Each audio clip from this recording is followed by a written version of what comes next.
Good morning, good afternoon, and every other time in between. We're getting ready to start. And we're going to be continuing with our Crusader Wars.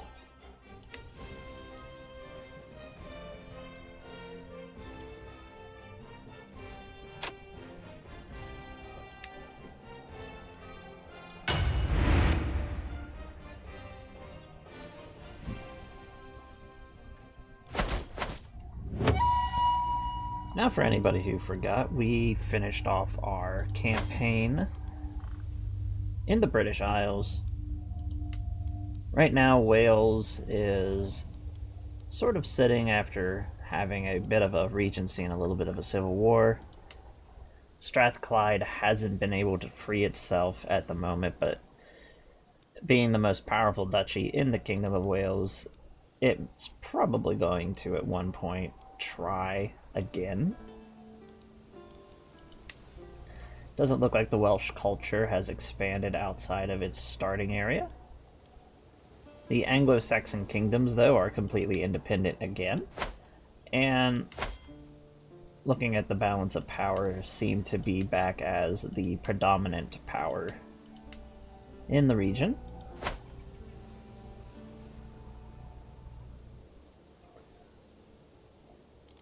So how is everybody doing?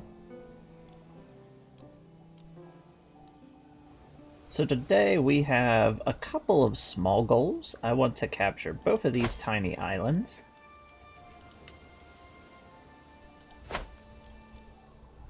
Which is something we're going to do almost immediately. But first we're going to launch a raiding campaign. I might even launch and grab a hold of this island over here.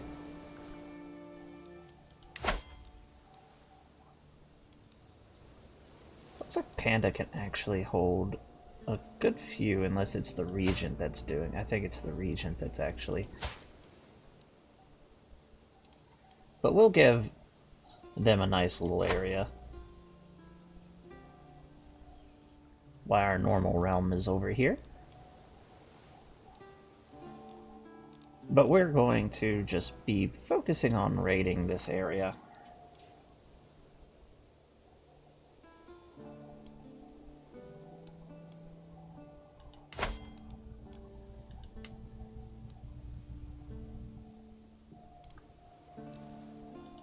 Looks like there's an internal fight going on within Francia. Francia is definitely the dominant power here in the west. Saxony is starting to look a little on the scary side, just in the area that it's expanding in.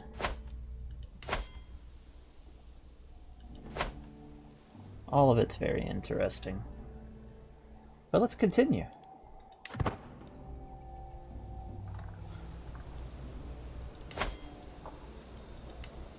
Right now we're just looking at the things we're building up. Oh, we got another marshal. So we're getting close to our first, like, big marshal goal. Strategist. This increases our siege effectiveness.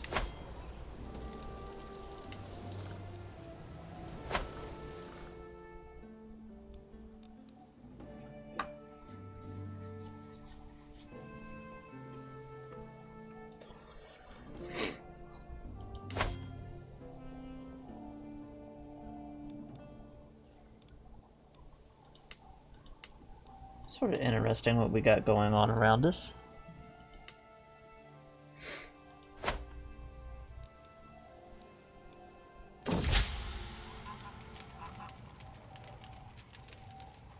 Oh, we got an onion gift.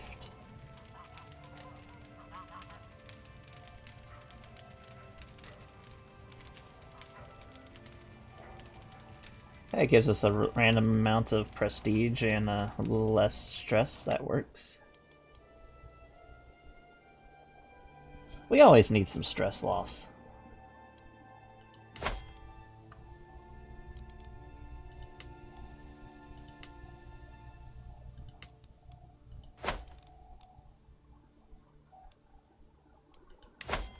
It's crazy how the Avar's just fallen completely apart. Looks like Panda's still just being the Roman Emperor.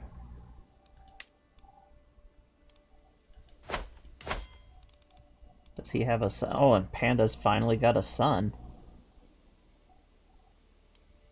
So it looks like his dynasty might be secured.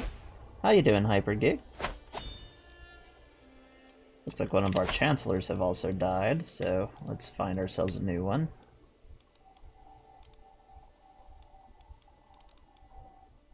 Definitely seems like the Welsh guy that we captured and brought into our fold is a good pick for this.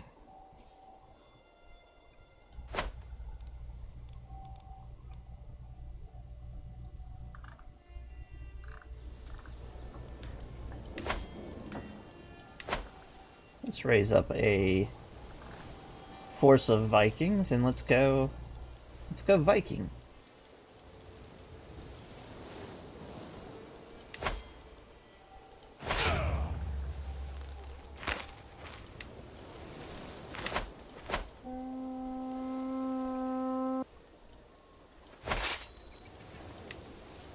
So I believe I already mentioned this beforehand, but to go Viking is Viking is not a ethnic group, it is a activity. So we are going to go a Viking. Or as it would have been pronounced properly at the time in Old Nordic, a Viking.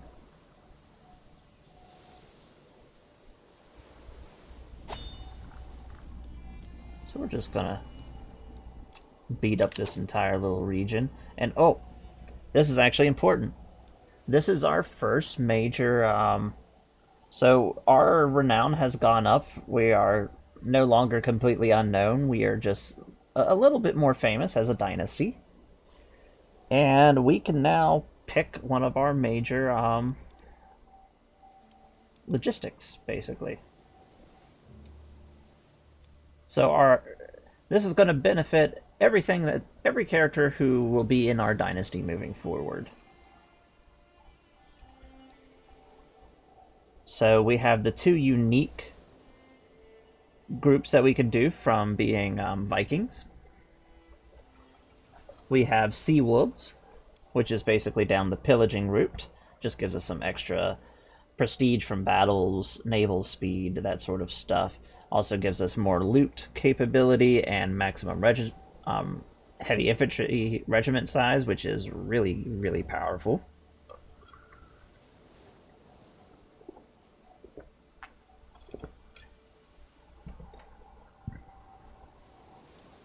And up here we have one of my also favorites, as we could send somebody out to the Viangrian Guard.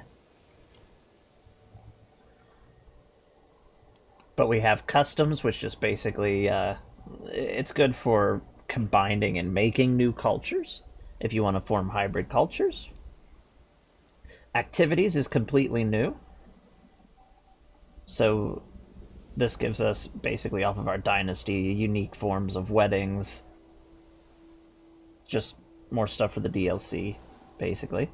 We have warfare, which it will improve our capabilities of fighting.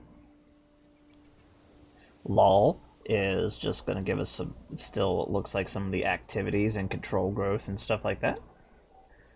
Guides is for espionage, basically doing some shady stuff within the guilds. Blood is also a powerful one. This one gives you basically stronger congenital traits.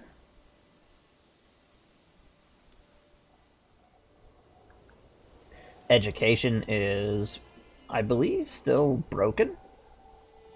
Just how easy it makes your characters have good education, which can be everything.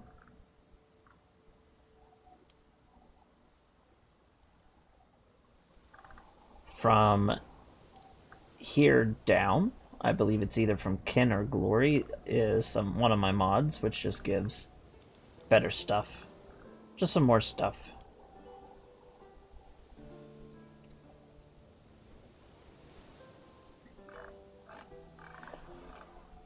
But we are going to actually start going down the pillaging, and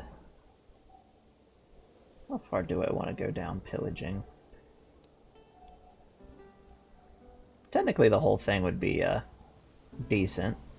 But we definitely want to pick up, there's always space in the hold.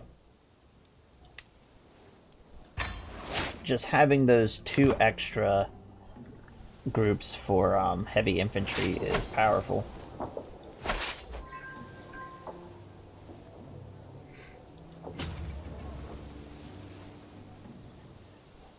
Oh, this little settlement over here has 22 gold.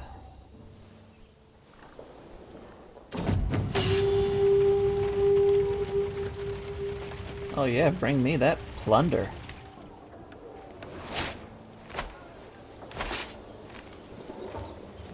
Juicy, juicy plunder.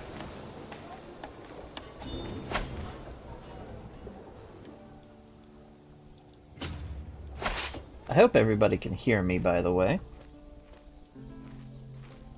Outside of Hypergig, I don't see anybody else in chat at the moment.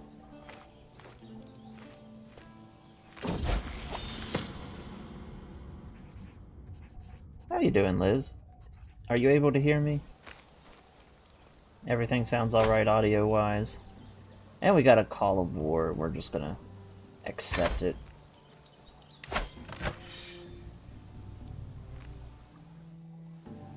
Just a internal fight going on. Not gonna bother getting involved with the fight between Ragnar and his brother. We're just gonna pillage.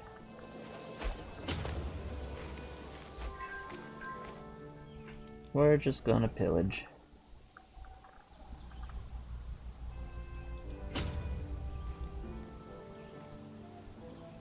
And it looks like some easy pillaging going on.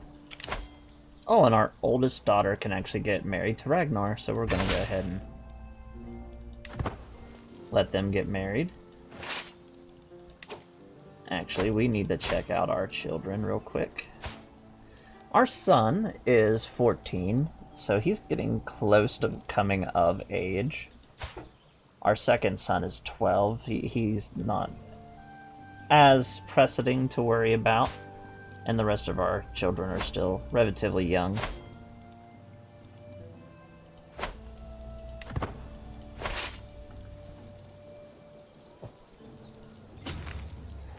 So we'll have to set up some different marriages relatively soon.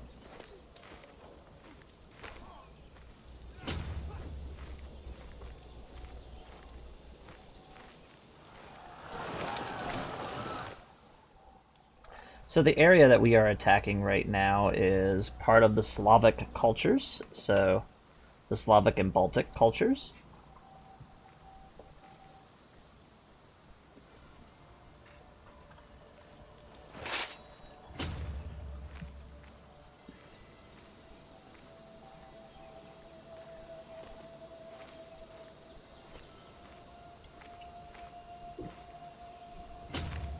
The Norse have a very interesting history with this region, as they'll settle all along, basically all along this river right down here. They will take over and really build up this settlement down here, which is Kiev, and eventually form the basically the Kievan Rus.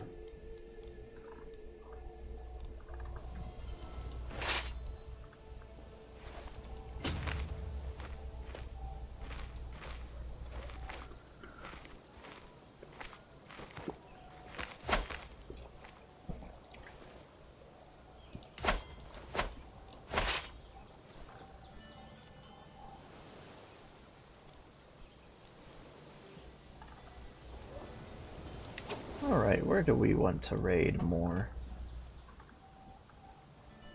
Because it looks like the rest of this area has been already hit. Let's go over here.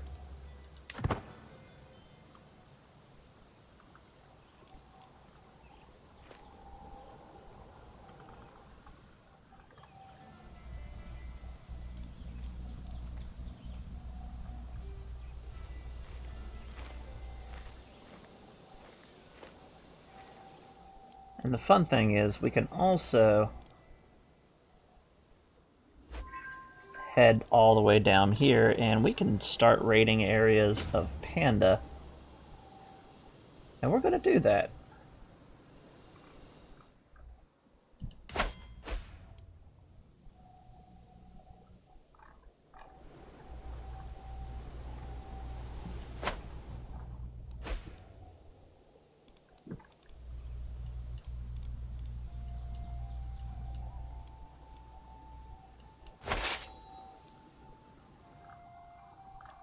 Now, hitting areas of the Roman Empire, probably not the best idea, actually, looking at it, because they are really, really strong. We can go and attack them later on.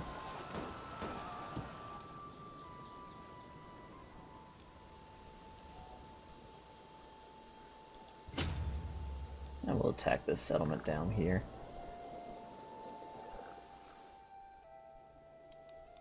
Get some nice raiding in this area.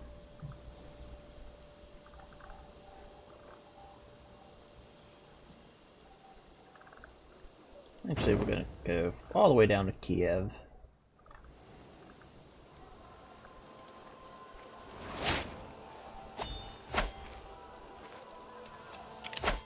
And now we have Strategist, which is a nice little perk to have.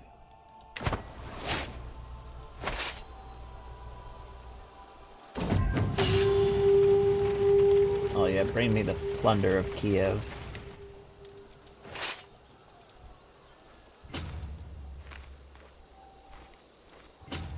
Hit this area up here. We're almost filled up on loot. And our son just came of age. Ah yes, they grow up quickly. So, he's not supposed to be a knight. Why is the knight manager not working?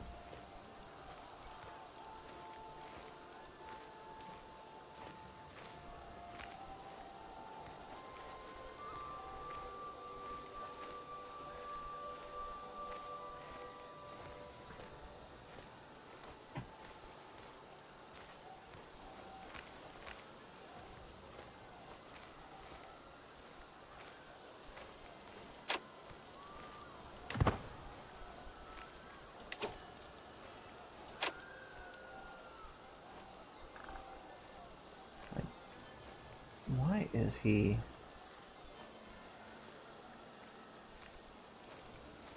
Gonna recruit him.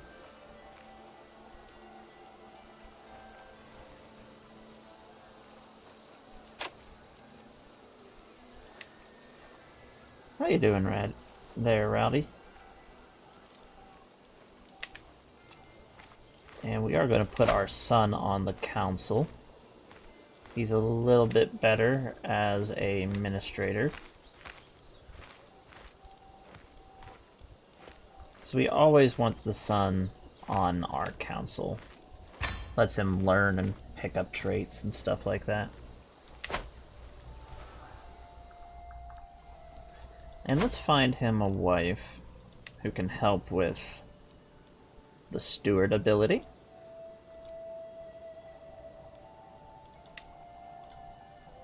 Let's see if there's anybody who is Norse and has a inheritable trait.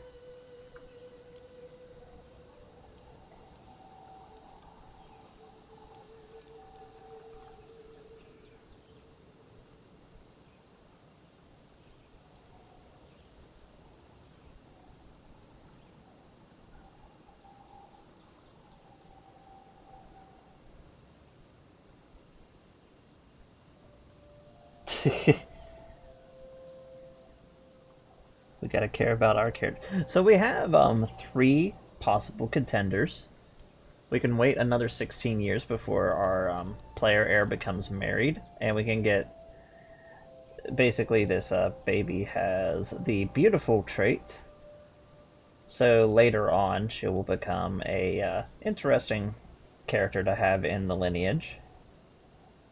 And that will introduce the beautiful line of basically congenital traits. We can get married immediately to this 16-year-old who has basically same age as our son, who is also got the Herculeum. She's at the lowest level of it, which gives a good prowess boost and a health boost to our lineage. And it's then the same with the 1-year-old down here. So these are the three that are basically the top contender.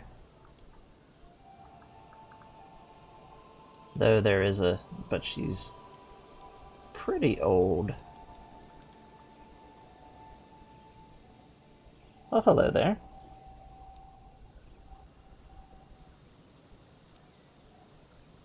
She's...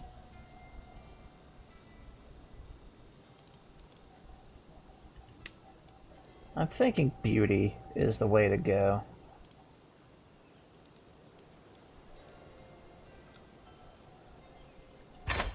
Because that's the maximum level trait. We might have to wait for a little bit, but hey, that at least that'll make sure that our next player character after our heir, isn't going to be ridiculously old, hopefully, whenever we get to play as him. So let's continue plundering. Not the same as plundering the Anglo-Saxons, but hitting the Slavs is always fun.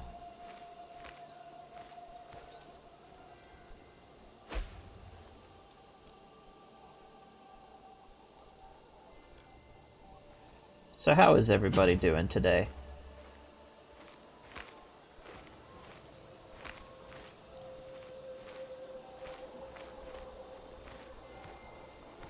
And where is Panda? He's probably moping about his tiny feet somewhere. Poor Panda. Cursed with tiny feet. And it's time to return back to base.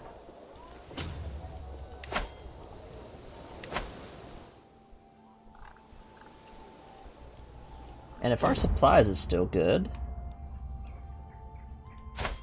Let's see, how decent. He'll just make a nice knight. As long as he embraces our ways, he's welcome.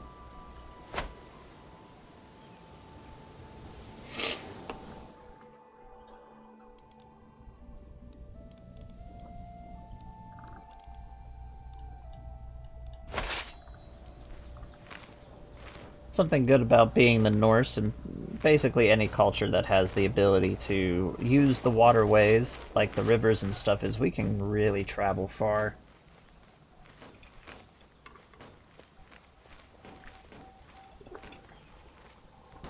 We can travel pretty far and relatively quickly.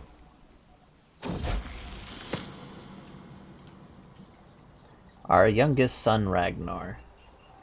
This is one of his traits. He can become a default wrath. Basically, if we let this go the normal course, he'll become wrathful. He can become either brave, or he can become stubborn.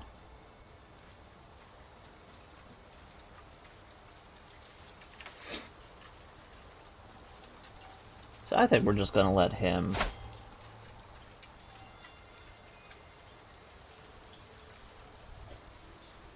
Actually, looking at his education focus, stubborn is the way to go.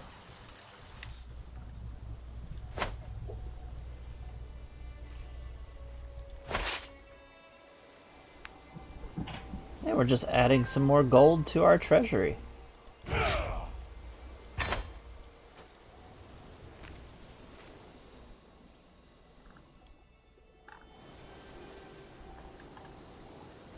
We could join our ally, Ragnar Lothbrok, but we're just gonna let Ragnar do his thing over there. I don't actually want Ragnar to get too strong. He's already in a position where he could start forming the Kingdom of Sweden soon. Looks like another Jarldom has been formed in Denmark. So Denmark is starting to solidify a little bit more. Just going to let our numbers recover. And we're going to go out raiding all over again.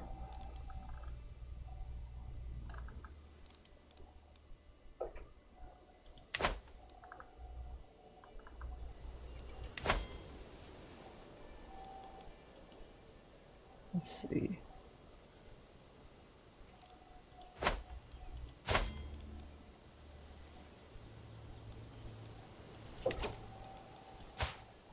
Let's get Panda married off.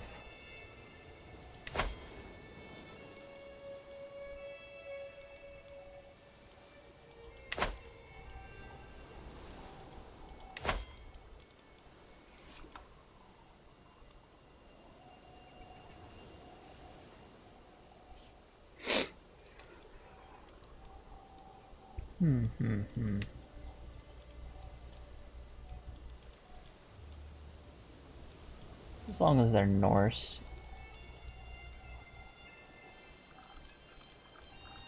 They'll be alright for our second born.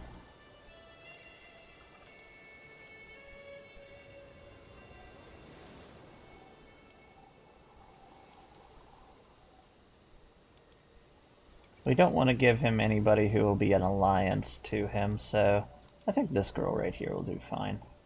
She's got decent diplomatic, so that will benefit him, and she's got some decent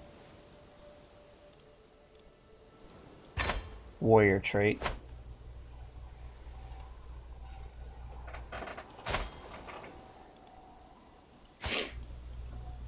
Now comes the next one. We want to choose one of the Jarldoms down here in Denmark, and we want to make an alliance with them.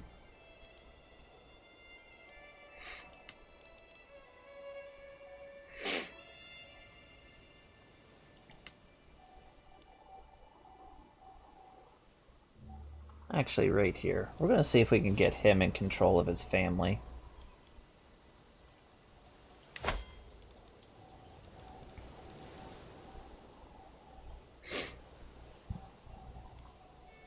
And we'll try to marry him off to our 12-year-old daughter.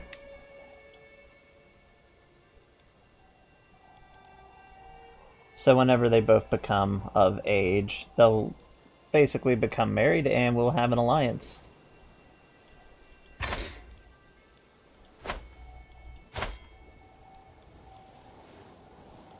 And our other two children are still a little too young to worry about, so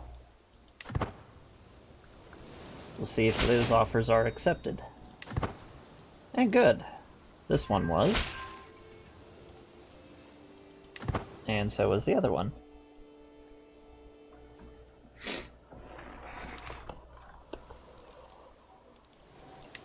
And it looks like somebody is yet again trying to come and raid us. Not good at all. So we're about to have another fight in Crusader Wars.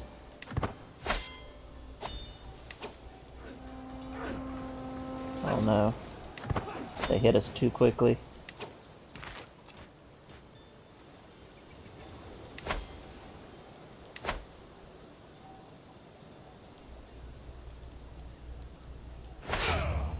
Now we're gonna raise them all.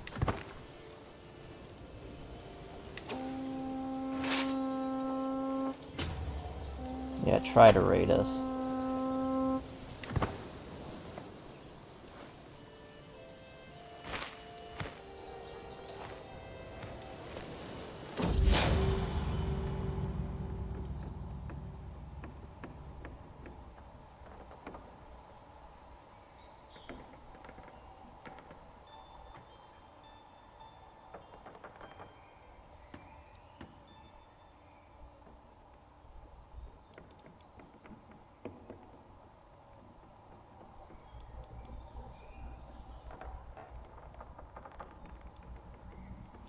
So it looks like we have become rivals with one of our neighbors.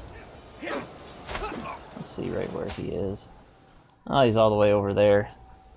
Don't know why he wants to why we would really become rivals with this person, but hey. Works for me.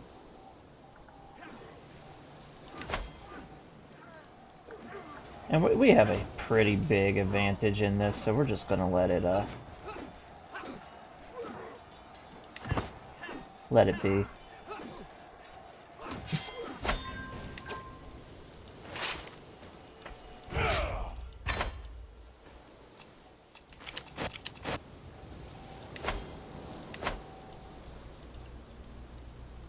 So we've got ourselves a nice little territory here in Vesterland.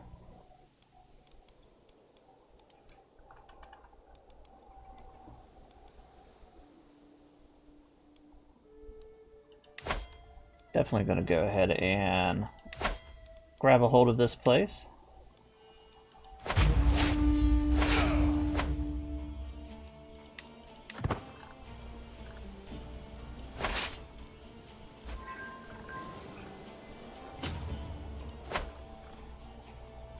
This gives us just another pirate base to operate out of.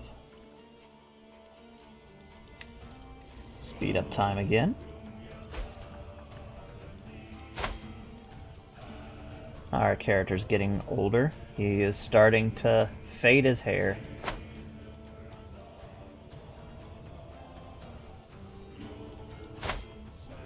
We are 44 years old, so we're almost to the point in the game where we could randomly die.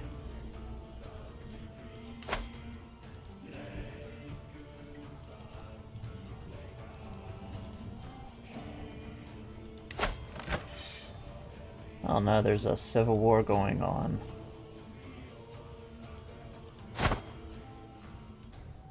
One of the older children of Dew.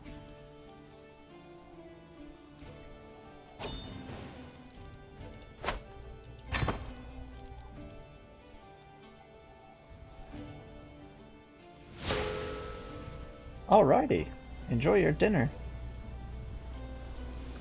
Looks like we lost the cultural head, but we should be able to get it back.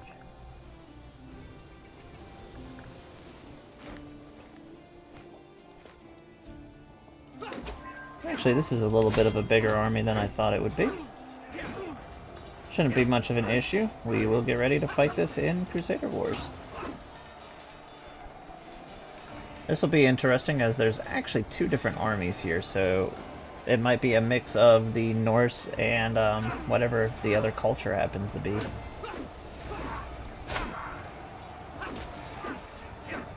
Potentially Saxons.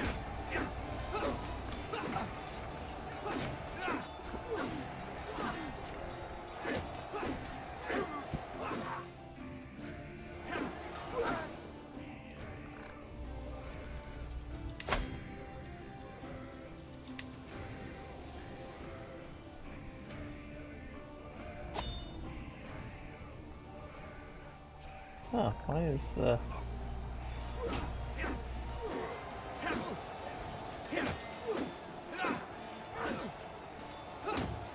So we're not opening.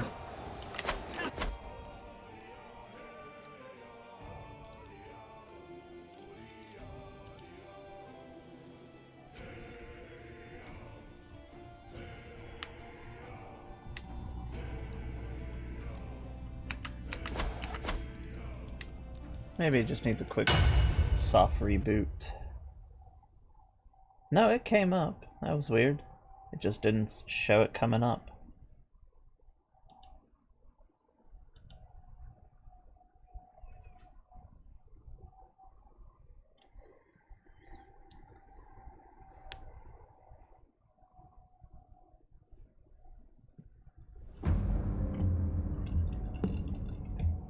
So it is that time again.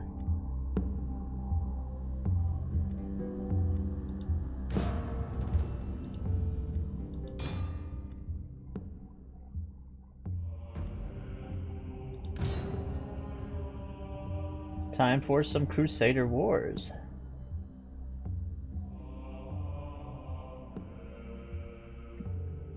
Looks like some Saxons are mixed in with, yep, two different armies.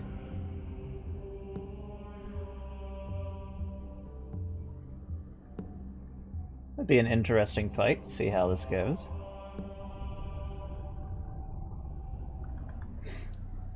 Our force has grown with our levies, so now we have another unit of archers starting to develop. We have our event troops, which are these spearmen over here still.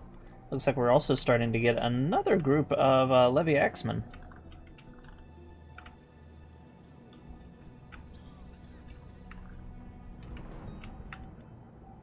And now that we have all of our knights, we have a full thing of our knights right here.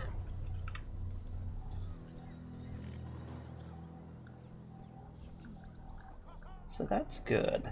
Good, good, good. Looking at the battlefield, we will want to try and get all of our forces up here on this part of the hill.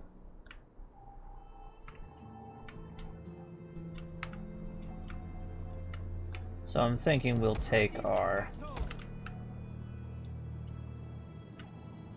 Levy Spearmen, which is going to be always our front line and our backbone. Have them deploy there. Melee fighters ready! We're going to throw our Levy Axemen on this side, just behind where the archers are going to go.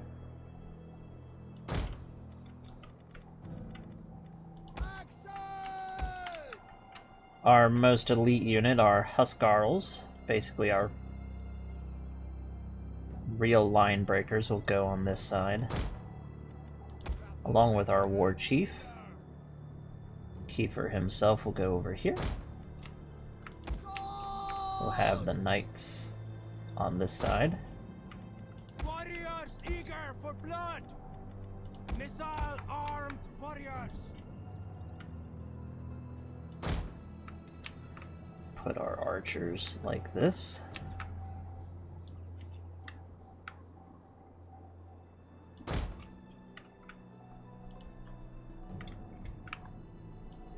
Gotcha! And we'll put our cavalry on the same side with our Huskarls so they can maneuver around the battlefield. And we'll have our event troops sit here in the middle, ready to reinforce any part of the line that's needed.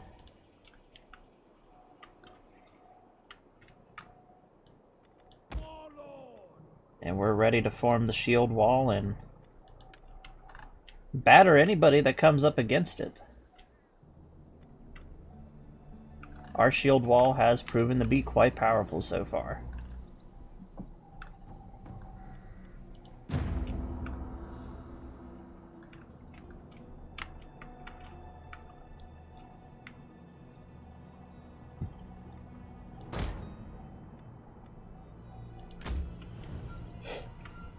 Alrighty, let's start marching our troops forward.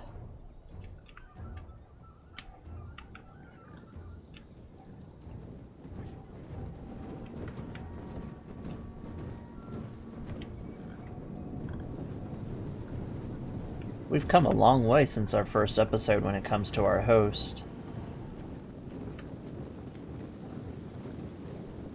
We've grown a pretty large Nordic army.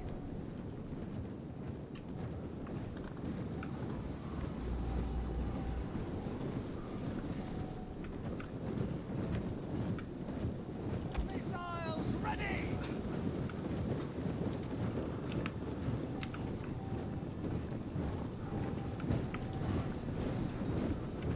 What's happening now?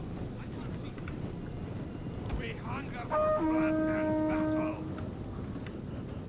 It won't be long before Kiefer will start letting his son start controlling the actual battles. Kiefer's starting to get to the age where fighting directly himself will no longer be basically advantageous for him.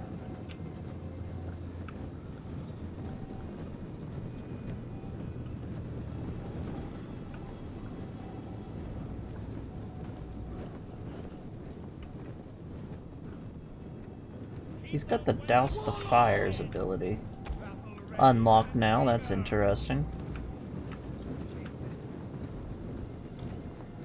Not really going to be useful for these battles. As you say!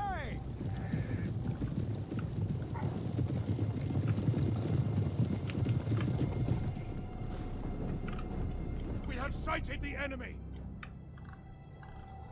Looks like they are just holding position. That is good.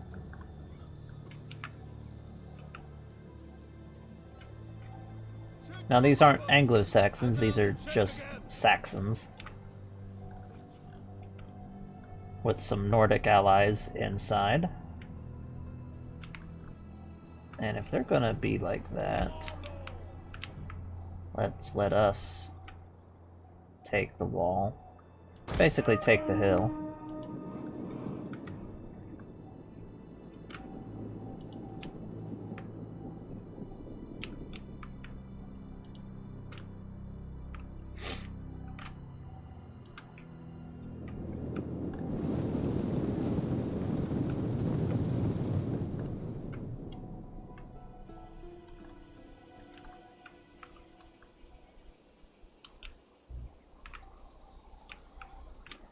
Now the Norse and the Saxons are pretty much cousins, the same way with the Anglo-Saxons.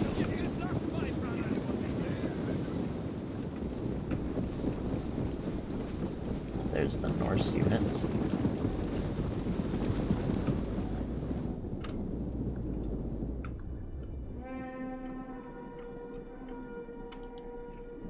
Looks like they're all forming out.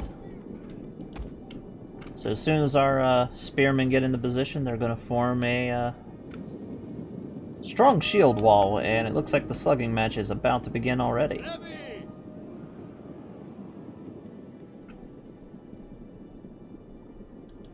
Shield wall.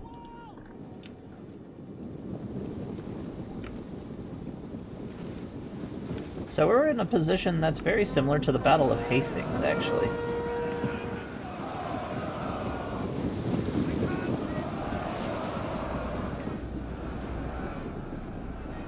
Attacking our general!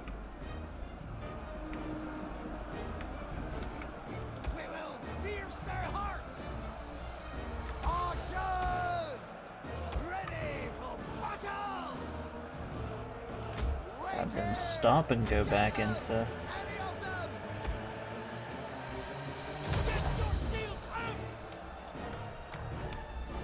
on the shield wall himself. That might protect him from the arrows.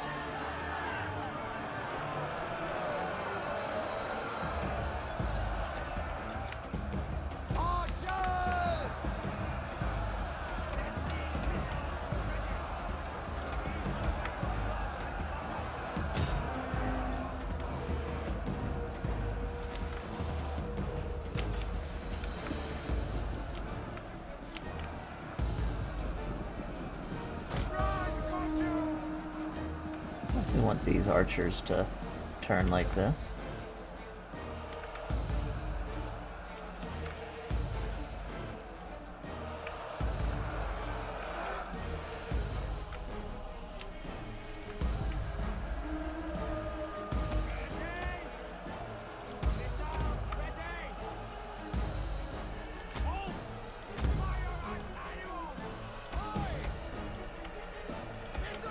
And we're going to maneuver our cavalry now.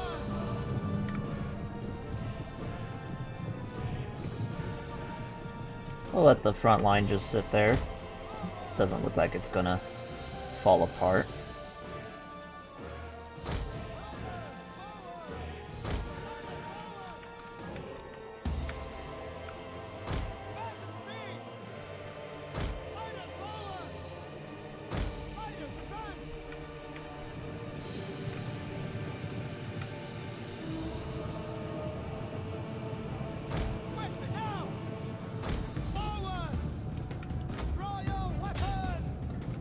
We're going to take out their archers.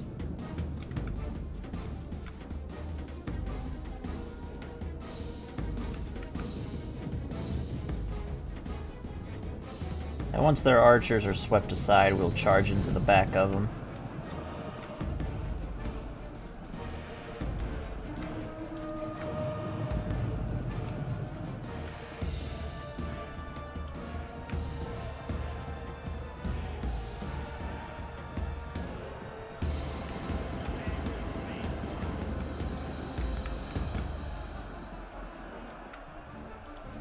Enemy are losing ground. We're gonna charge our Huskarls into the middle and reinforce there. Units have been rallied.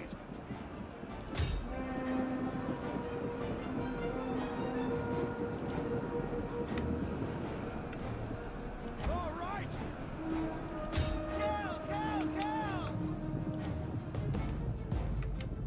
Charge them down. Warriors eager for blood! We hunger for blood and battle! Stay alert! Quickly now! Bring our skirmisher cav behind them. Melee warriors! Ready for battle!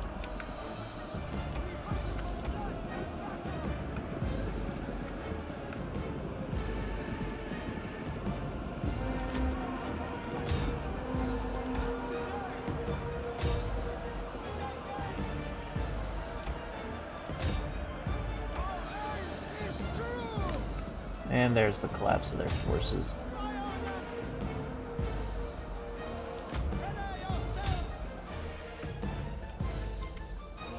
And now we're just gonna have everybody charge.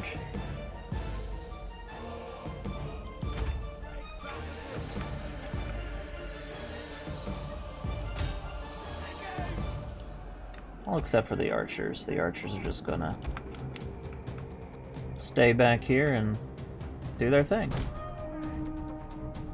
Praise the gods! Just gonna hang out. Moments away. Missile on, riders! Warriors eager for blood! Gotcha! Yeah!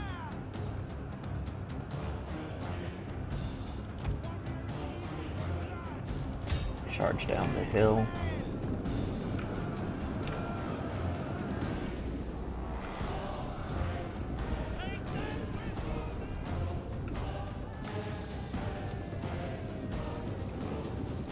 Spears ready! Now!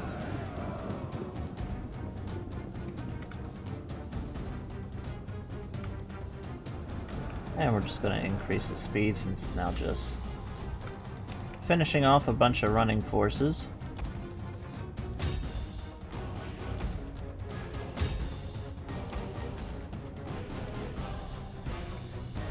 I think this is all that's left. Yep.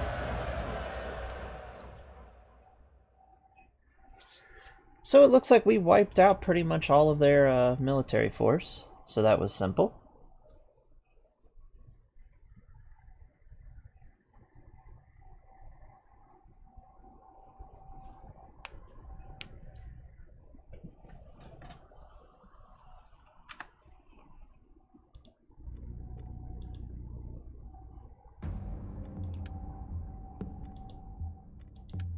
So we'll exit out of Attila and bring back up Crusader Kings and continue with our game.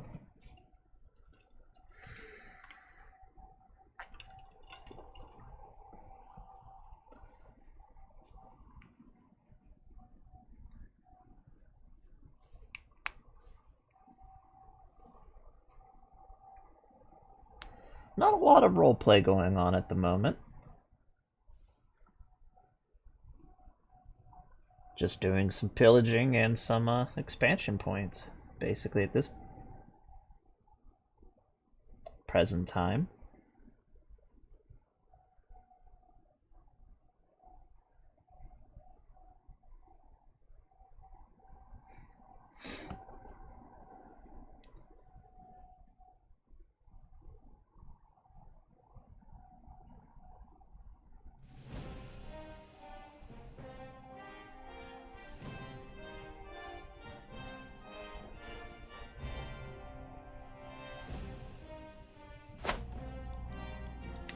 Alrighty, let's load Crusader Wars. That was actually a nice battle, though. Hello, cat.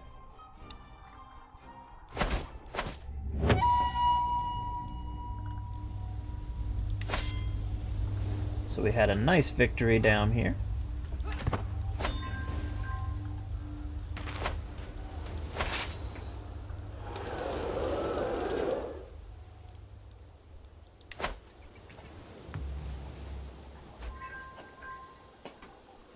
So glad that this game just hasn't had any crashing issues after figuring it out.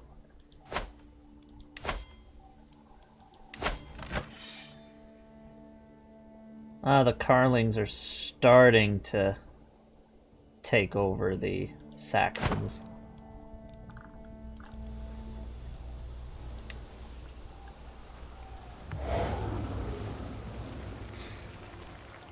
Yeah, we're not gonna jinx it.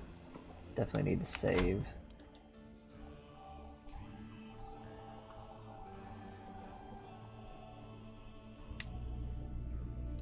So what did you have to eat there, Liz?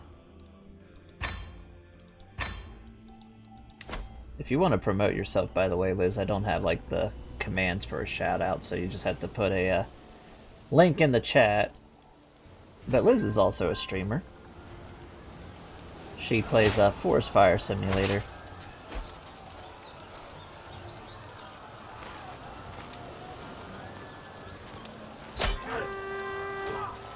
We're just gonna finish that off.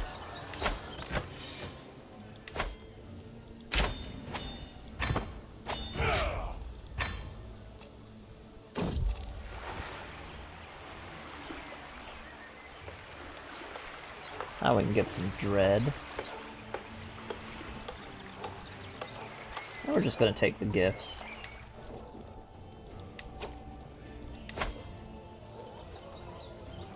This is a nice little area to keep a hold of since we can do it for now. Increasing our prestige output.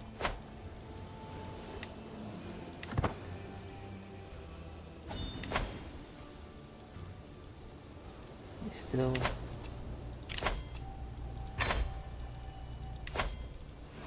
We got a bunch of prisoners, so we're gonna see if we can ransom who we can ransom.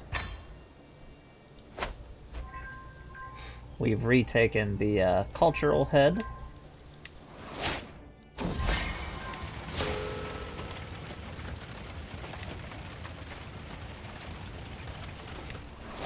Oh, an increase on our stewardship again.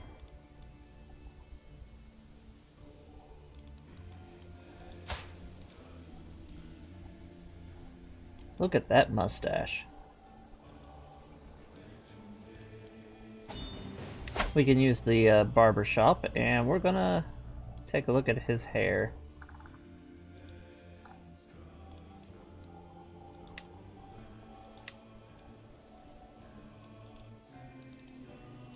So we're gonna give him a Nordic tattoo. A couple of...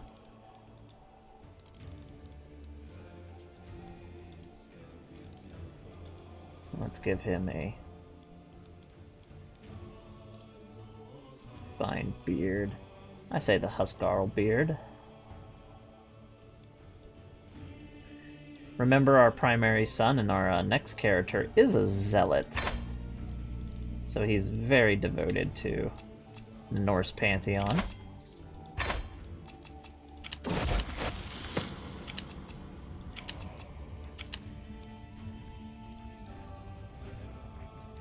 Our youngest son, we can tell him to be brave, and that's precisely what we want him to do, I believe. No, he is going into the Chancellor's position, so we want anything that increases the Chancellor's.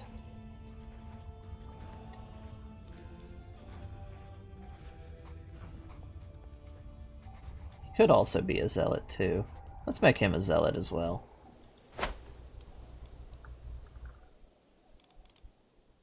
The more zealots, yay.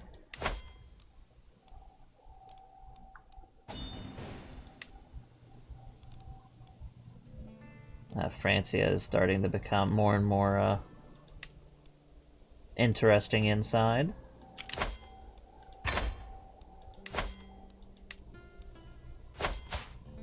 And I think we'll sacrifice this guy. Trial by combat.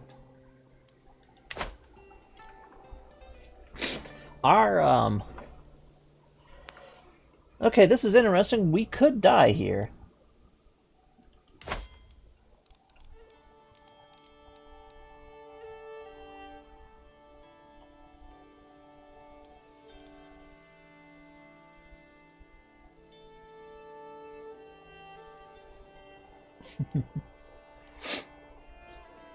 So we're going to do trial by combat. Our adversary is younger than us.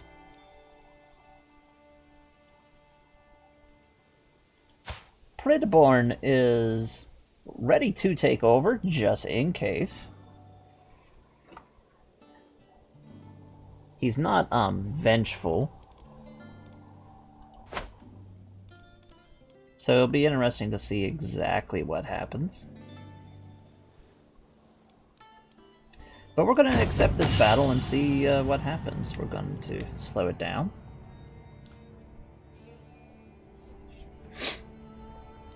In his old age, he's almost 50.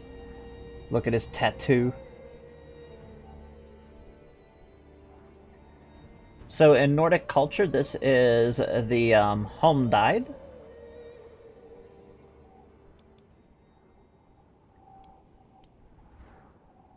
And we are basically having a battle to the death. So I'm going to first try and do strike, parry, and repulse.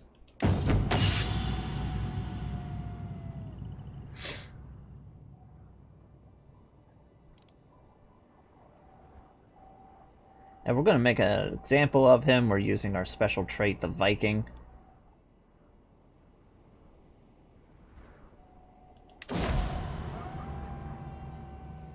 Oh, and just like that, we are victorious in this little fight. We easily struck him down.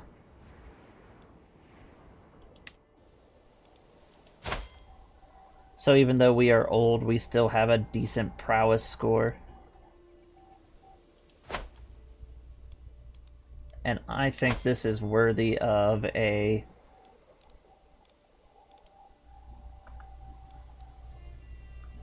activity we haven't done yet. We're going to launch a grand tour. We can't launch a... we have to have 3 vassals for a grand tour, so that's out of the question. Well, there's another thing that we can do, though.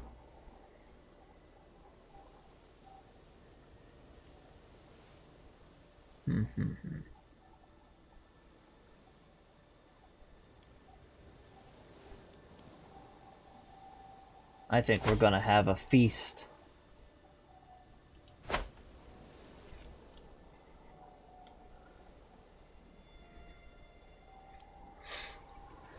It won't be a murder feast. We don't have the right trait for it.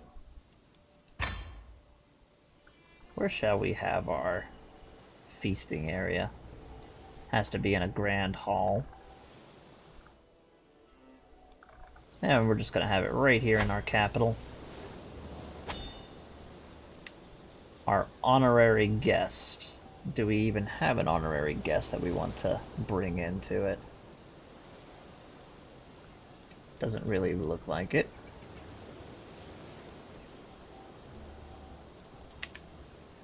So we're not going to have an honorary guest. We can lower our stress. That could be the primary. We can befriend somebody. Or we could try to murder. I think we're just going to try to lower our stress levels. And we're going to have a great big feast. Just everything to the max.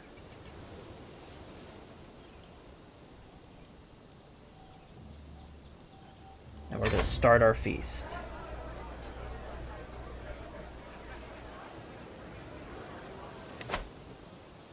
Oh, nobody's coming to our feast. Wow. By the looks of it.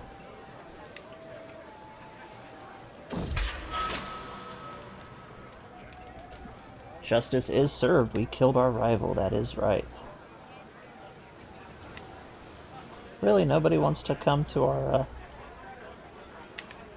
there we go. Got some people coming to our feast.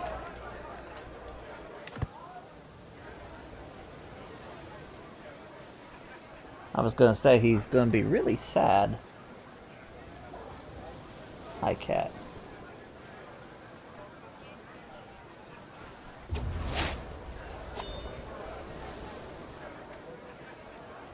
Yeah, we got some good folks to mingle with. We just want to lower as much stress as possible.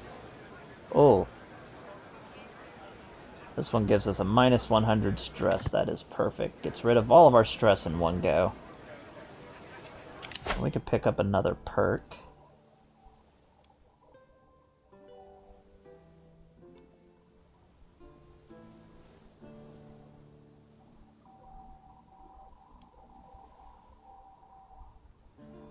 Defender.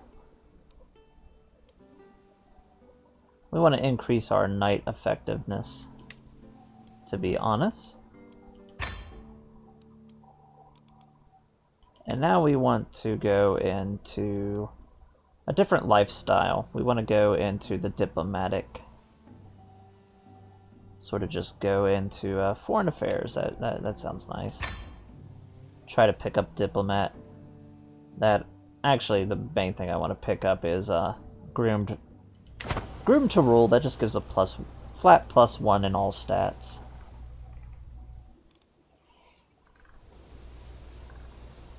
Something always nice to have. Oh, no, please, go on. Having an interesting conversation is always good.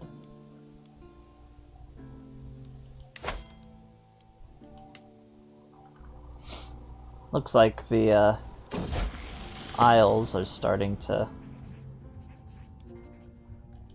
Panda has grown up quickly.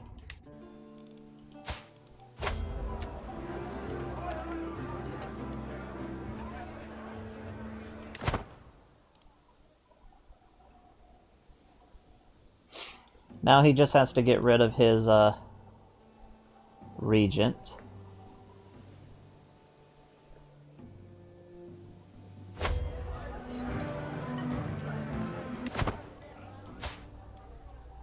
And they have refused to, we're gonna punish this criminal.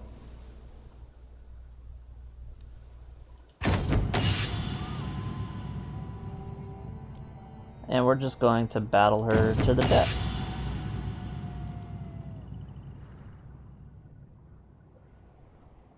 Oh, we're gonna throw some money in her face. Use our Viking.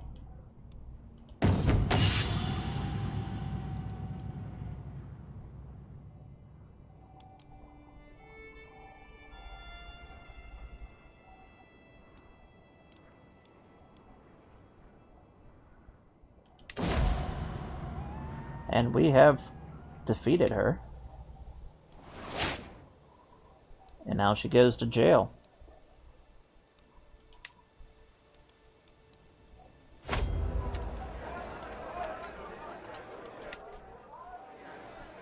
And our feast is finished. Now the reason why we are punishing her is because she refused to, and we're gonna just sacrifice her. She refused to give up power to our son in the Regency. And it looks like the Regents is still going on, so that's interesting.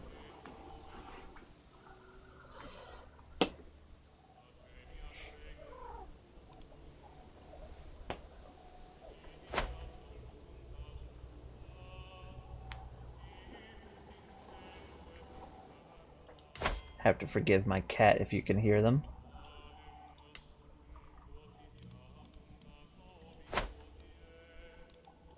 And let us continue on.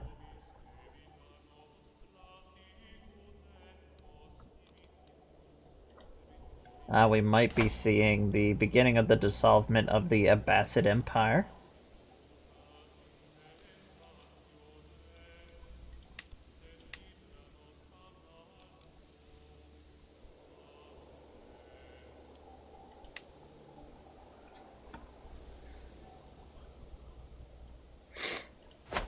Interesting.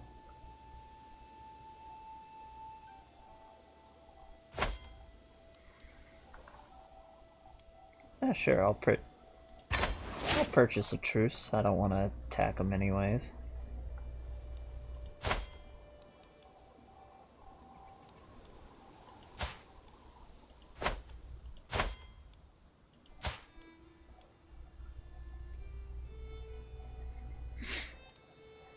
I think it's time to,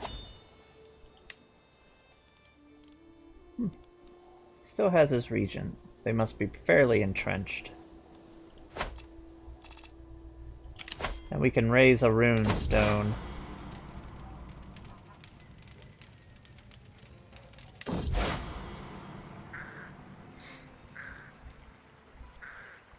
Just giving us some piety and all the fun stuff. Our dynasty has increased. We are just, instead of being unknown, we're obscure.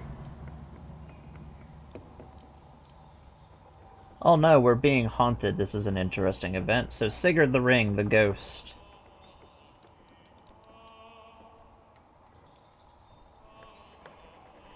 So we have supposedly stumbled away from our faith, and we are being confronted by the ghost of Sigurd the Ring.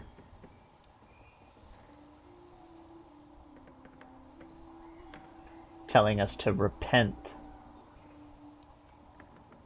We are brave, we don't get upset very much. But we're also sort of on the semi-religious, so we're gonna take the repent. Actually, no, I think he would take more of the begone spirit. We're not afraid of ghosts.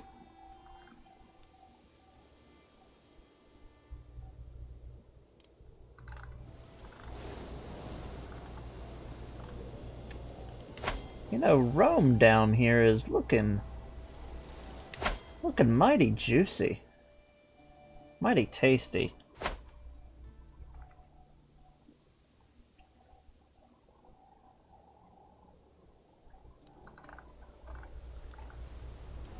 We're gonna do one last great raid before Kiefer retires and lets his son begin doing all of the raiding operations and stuff like that. We're gonna go and raid Italy, and particularly around the papacy.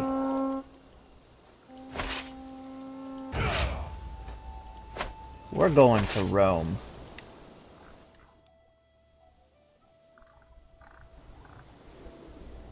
We're going to pay the Pope a visit, and we're going to start with the city of Ostia.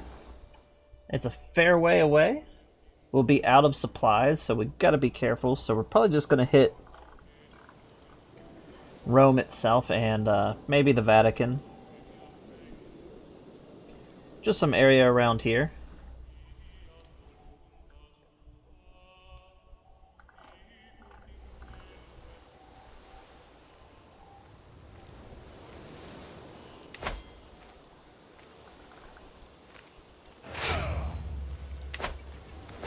I was gonna say, where's all of our guys? Like, we're missing some. We definitely need everybody on this.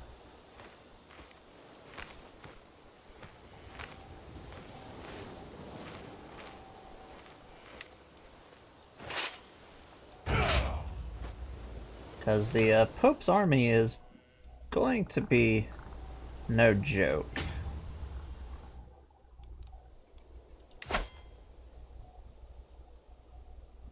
The Pope's got some decent size, It's not too far behind us, so we will have a decent sized military battle down there. And we might have... This might trigger Crusades early. I'm gonna go ahead and say that. If we manage to capture the Pope.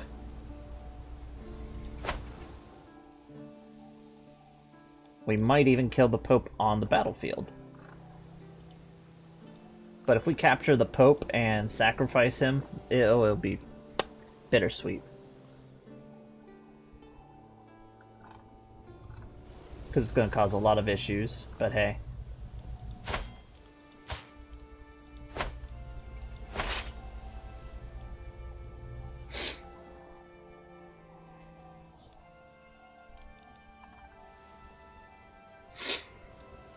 And now we are off. Off to Italy we go.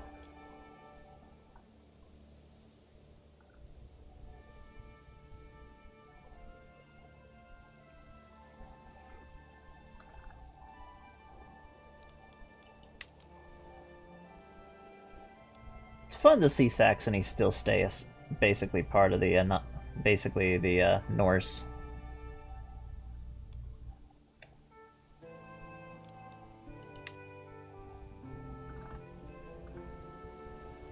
Our long ships have passed into the Mediterranean.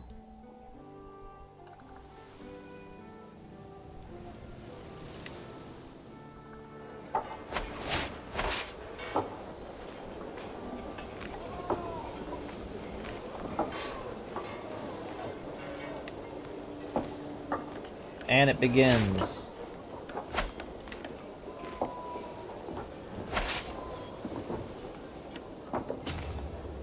We now start raiding the heart of the Christian world at this time.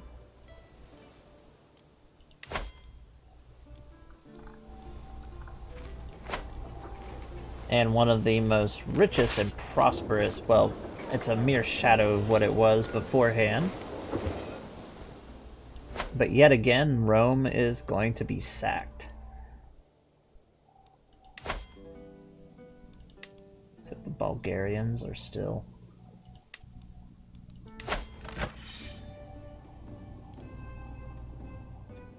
Oh my, too bad Panda isn't in here because he is straight out launching a holy war for the Bulgarian. Like, he is outright trying to crush the Bulgarians and bring this whole area back into the Roman Empire.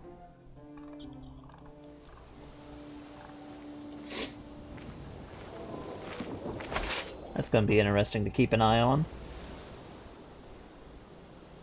Hey, welcome, Queen. You came just in time. We are attacking the very heart of Christianity.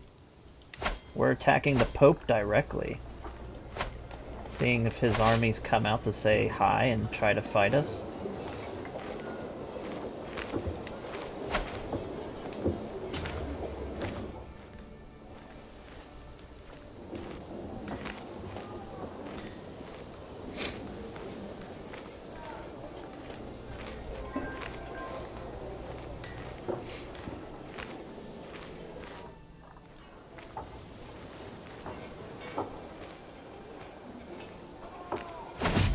We just sacked Rome, and this gave us a nice random event. So we got blood and fire for the city of Rome itself. We got plenty of treasures from the Eternal City. And we are going to take all the plunder we need.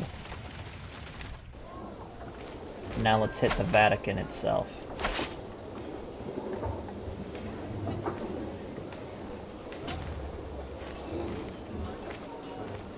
Going to move up and down and take all of this. It looks like the Vatican isn't even, the papacy isn't even launching any sort of attack against us.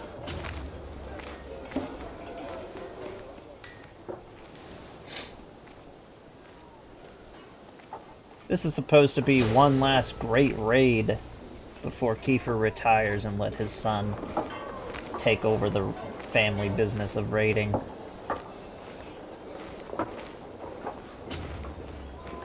Where's your army, Pope? Where's the challenge? This did trigger a crusade.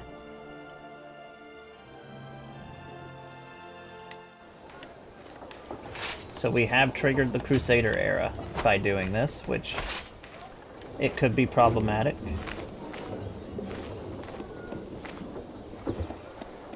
They're most likely just going to start attacking Jerusalem and failing.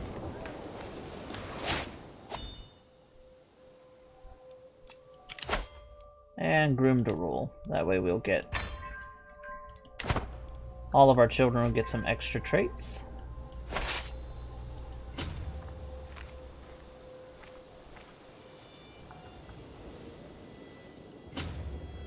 We're just going to continue raiding the papacy.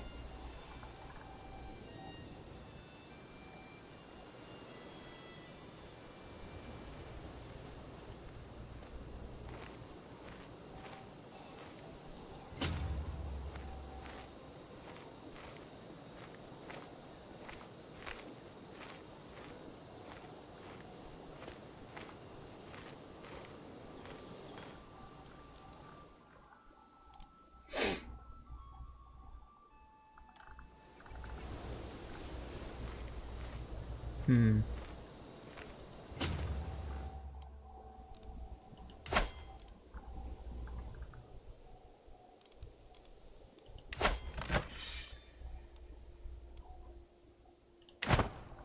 Kingdom of Bulgaria has completely fallen apart. Panda must have slaughtered their entire royal family for that to happen. So now he can sort of take it piecemeal.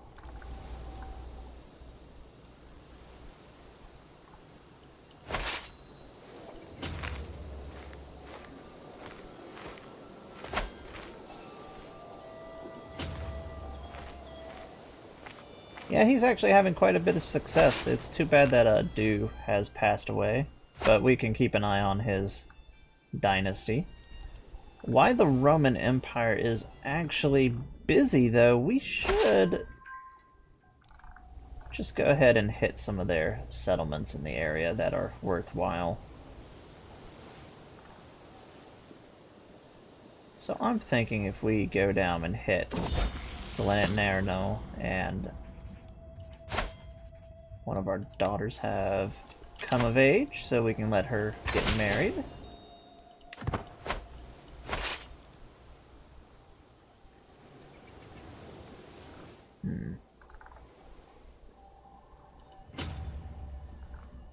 We're going to take our gold and plunder from Latium.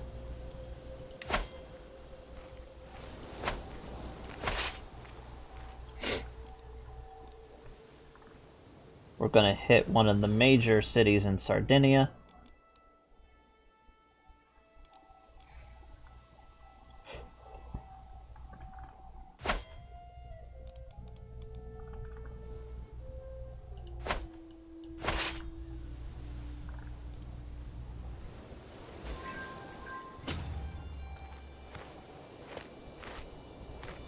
We got some areas that are worth it.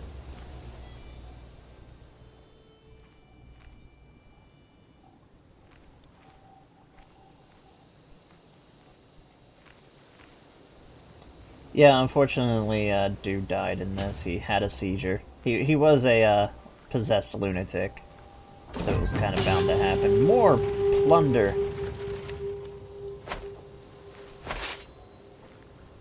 And actually, we're just gonna head straight home. We got all of this juicy plunder.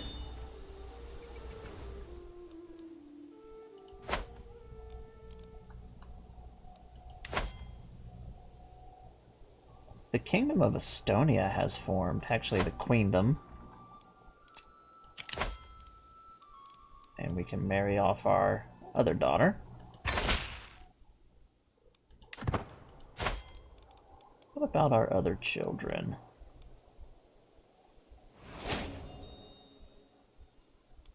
They're still a little too young.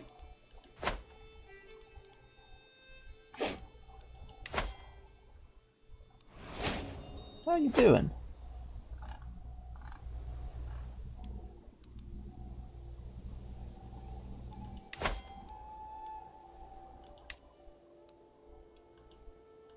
Oh, we got quality armor, so we got some things that are better. And why is he doing crop rotation? We definitely want something a little bit better. We got a call for war. Who is he fighting?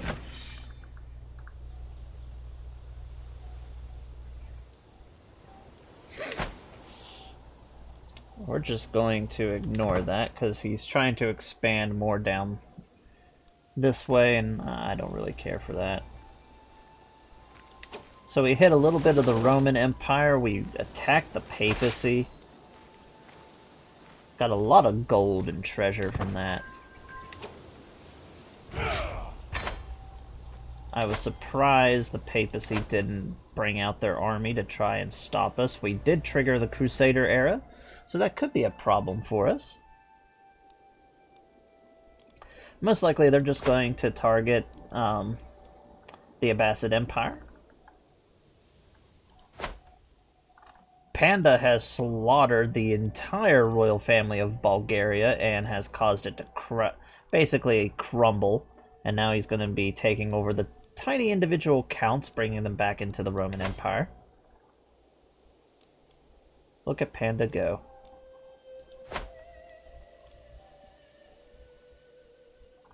And it looks like Al-Andalus has started to actually crumble into the minor states. And the Visigothic kingdom has developed into the Kingdom of Leon. So we should be seeing the event that will split the Visigoths into the multiple different kingdoms.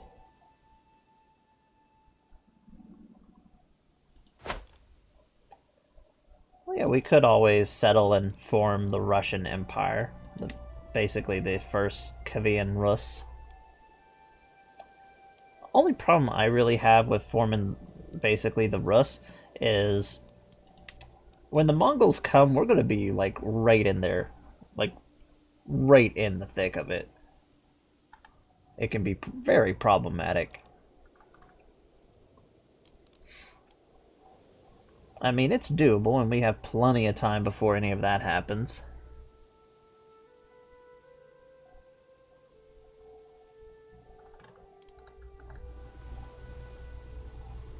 So let's see what else we have.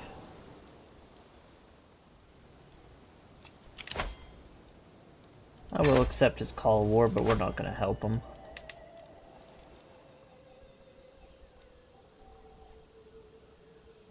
We got a Sardinian. We're just going to sacrifice all of these to please the gods.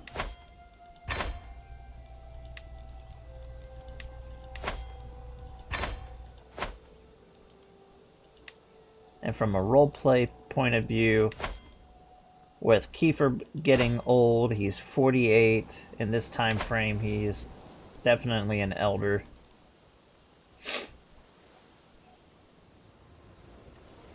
He's going to go on another pilgrimage. Yet again, it's going to be pious.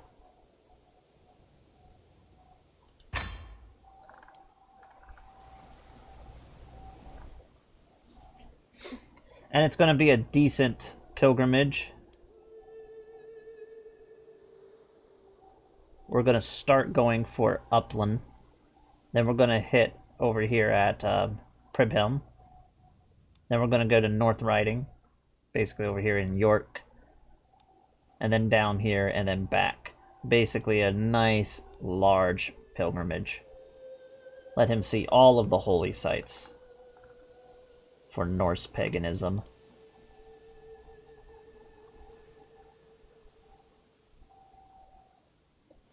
So our main goal would be to come over to North Riding. But we're going to customize the route.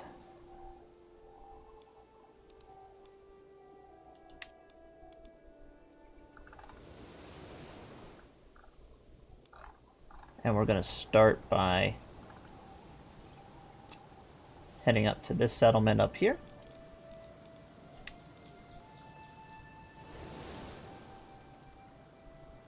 And then we'll go straight for this place up here. That'll be our first major holy site. And then from there, we're definitely going to want to try to go through the mountains where it would be the safest. So we'll go up this way.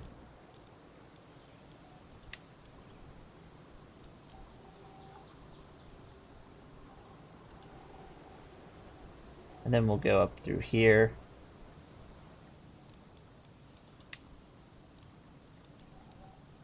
Actually, we'll exit that one and head down there.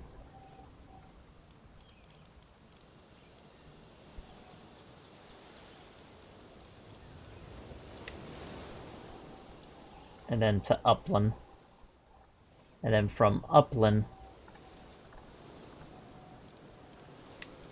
we'll go back to our friendly territory in Gotland, visit our son.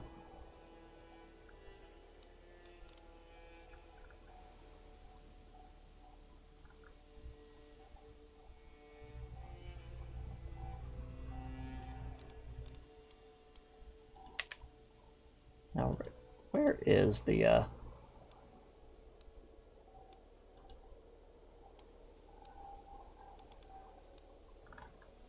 holy site directly at?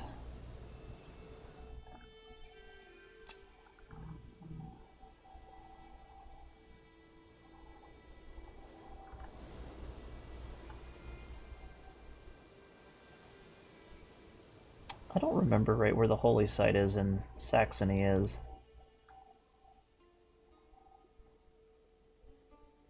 We could visit the capital of Saxony. Yeah, I know Kiev is, but we don't want to like go too far for Kiev.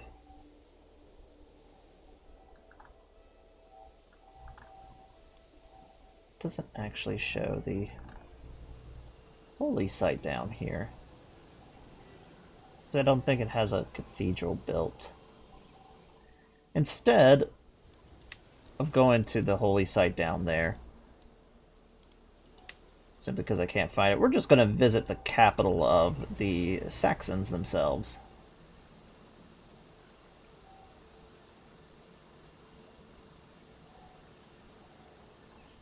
It is one of the more powerful kingdoms in our religion.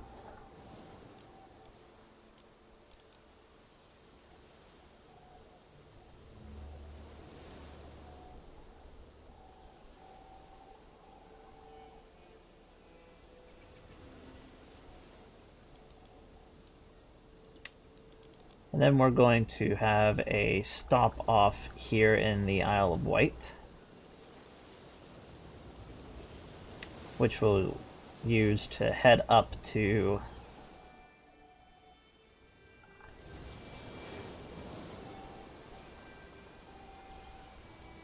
Winchester. We'll see the Kingdom of the... We'll see the Court of Wessex. And then we'll have a stop at Stonehenge.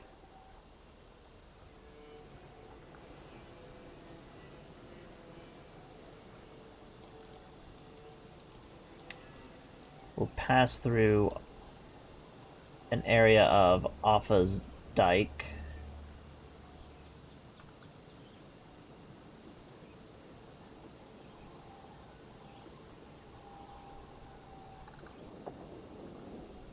Actually, this place would be interesting to stop at. And then we'll have a look at one of the sections of Offa's Dyke.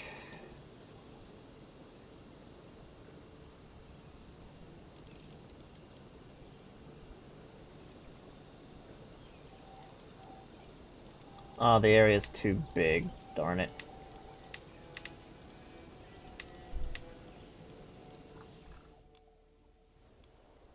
So we'll have to end it with visiting the Anglo-Saxon court. And then going straight to the primary area. That's fine. And then back. That works. Now let's see if we can find ourselves a greater.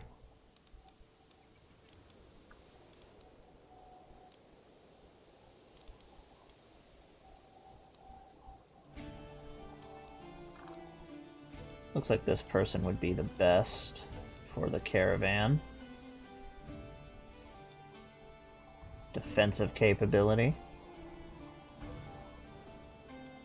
On that right here, we've got travel speed.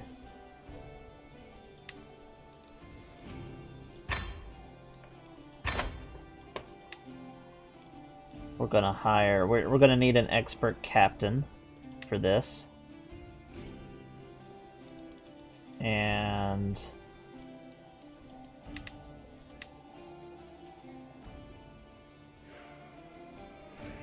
well, we could go Wexes. Oh, we'll see about. He'll be fine. I'm thinking either a cultural ambassador, just because we're going to be stepping into a different culture area a couple of times. And we're definitely going to hire some mercenary guards.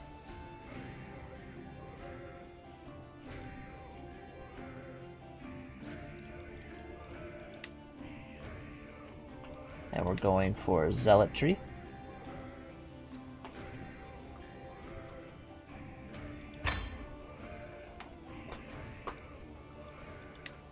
And we're going to go with the maximum amount of money and tent that we need. Let's start our pilgrim.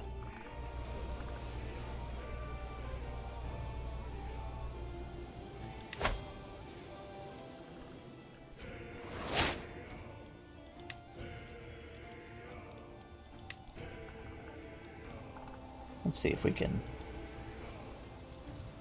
Yeah, stopping down at Stonehenge is still a little too much.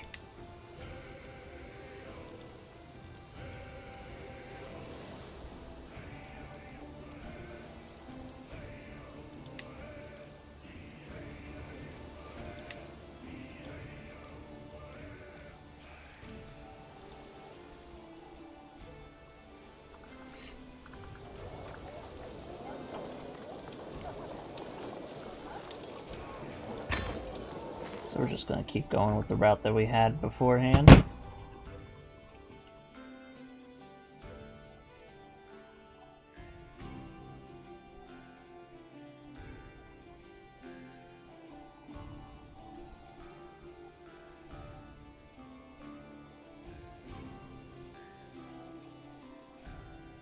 We'll look at Kent next time.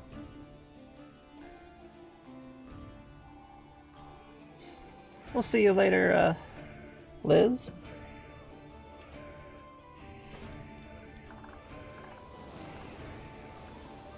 And let's unpause and start our pilgrimage. We are still hitting multiple holy sites, so this is good. Yeah, I know, and our Regency is doing its thing. Speaking of, let's take a look at our Regency. Our son is in power, so that is quite fine. I want him to increase our crown control.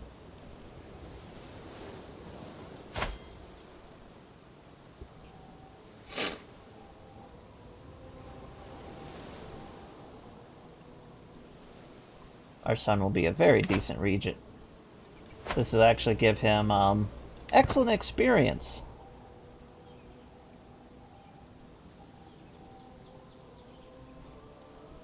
Because they're fans of Pokemon.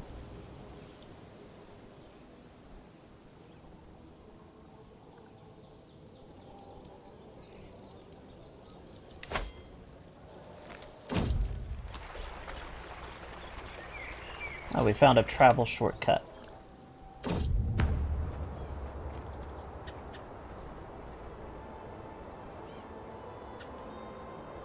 I can definitely spare something.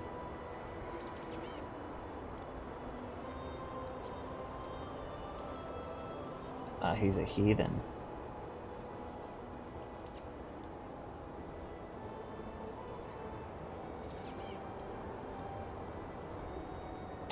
Yeah, we're not going to give anything to him. And it looks like we're going to be reaching our first major destination soon.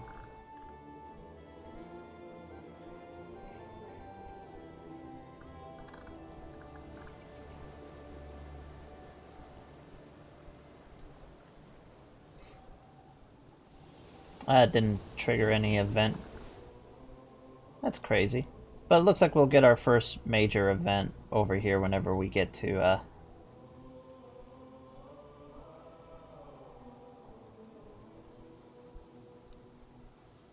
Upland will be interesting.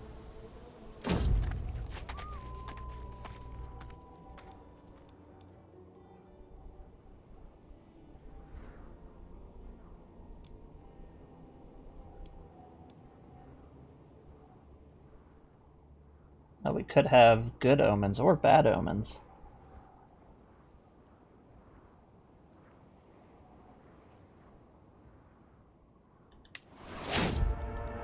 Oh no. We are going through some danger. We'll let our...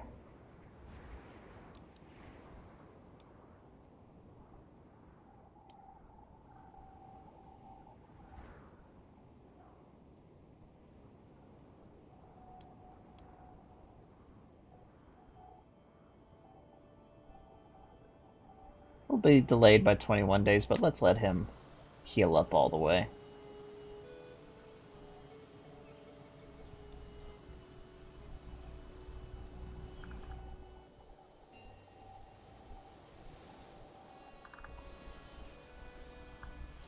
Now we're continuing again.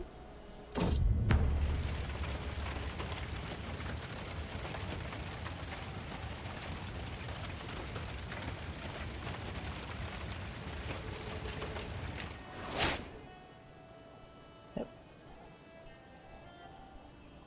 The thief got away. Oh well.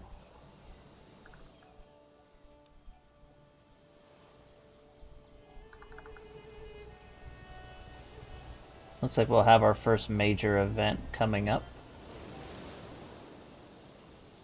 Nope. Apparently not. So now we're visiting our son over here in Gotland. Maybe we'll get an event. Nope.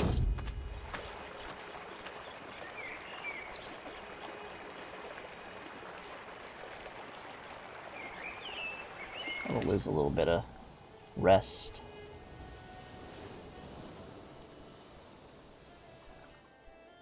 Now we're heading down to the court of the Saxon Kingdom.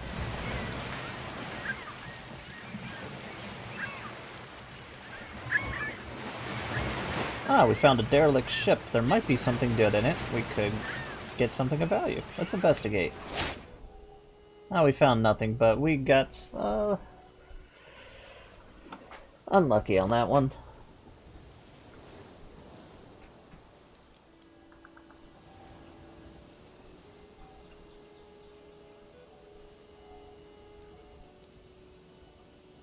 So we should be definitely getting an event.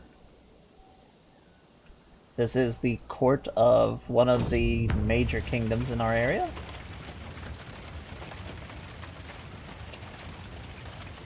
Now here comes something. So we have found... We're in a conversation basically just saying... Does Kiefer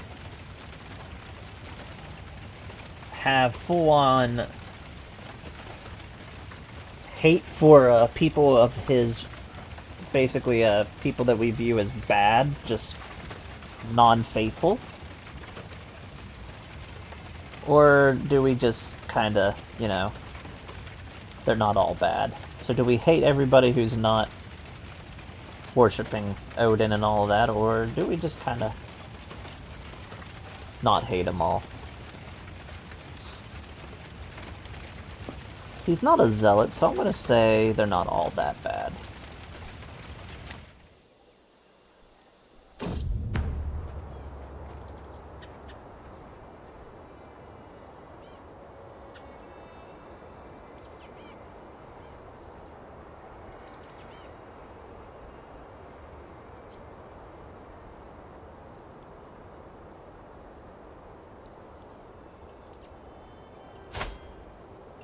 That's a decent knight. We will take him.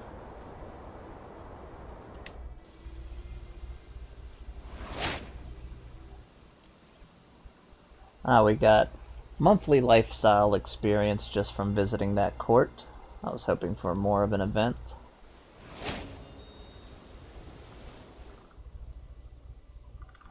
So now we're coming up to our destination.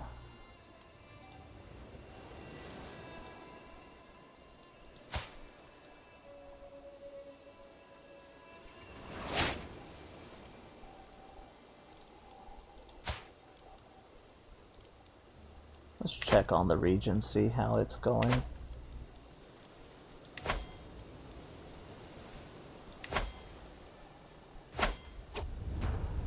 Oh.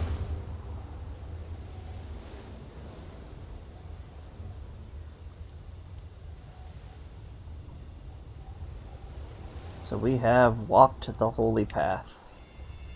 So now we're visiting the holy sites here in York.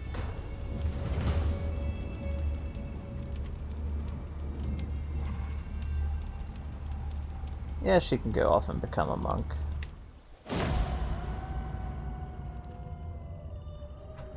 The Queen of Estonia has died. Somebody we disliked.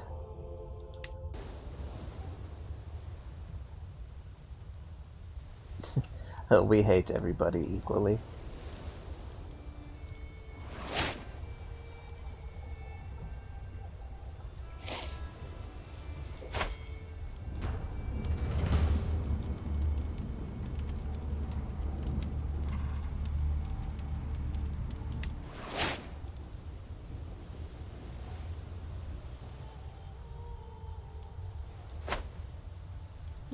let those events go through, and we're going to swing the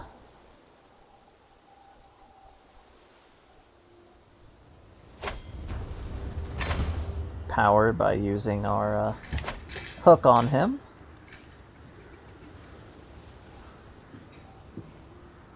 A Pilgrim's Guide, that should be useful.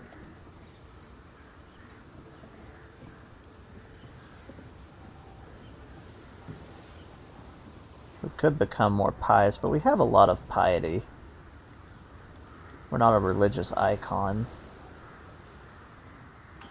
Odin's our guide. We don't need a piece of paper that tells us where to go.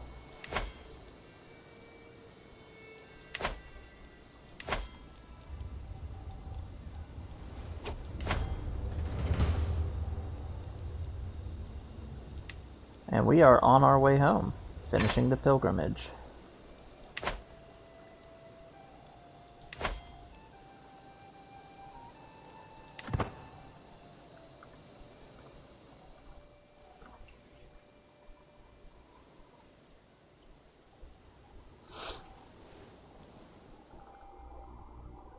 It wasn't as eventful as I thought it would be, but hey, it works.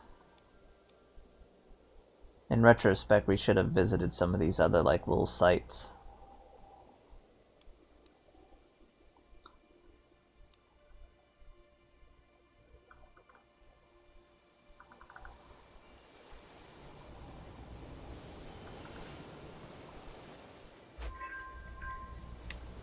And we're just about to be home.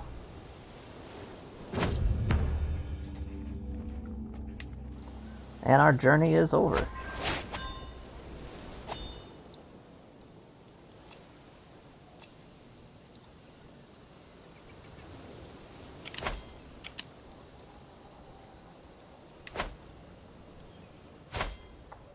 So we're back in control. We didn't have to force our way out.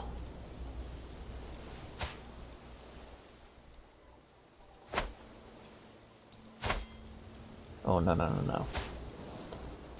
We might have to... No, okay. I thought they were hunchback for a minute. I was going to say, I don't want hunchback in our lineage at all.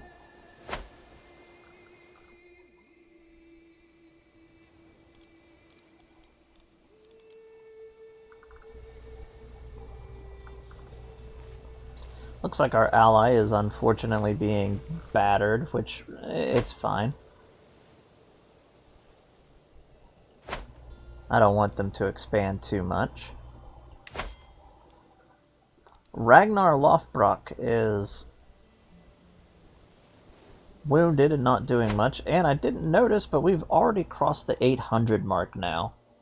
It's amazing whenever if we don't have a bunch of crashes what happens. And we're going to save.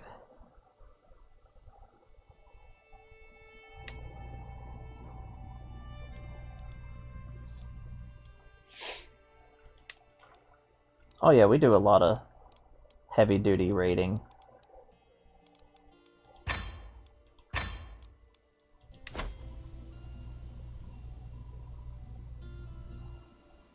Alrighty. You're always welcome to come back.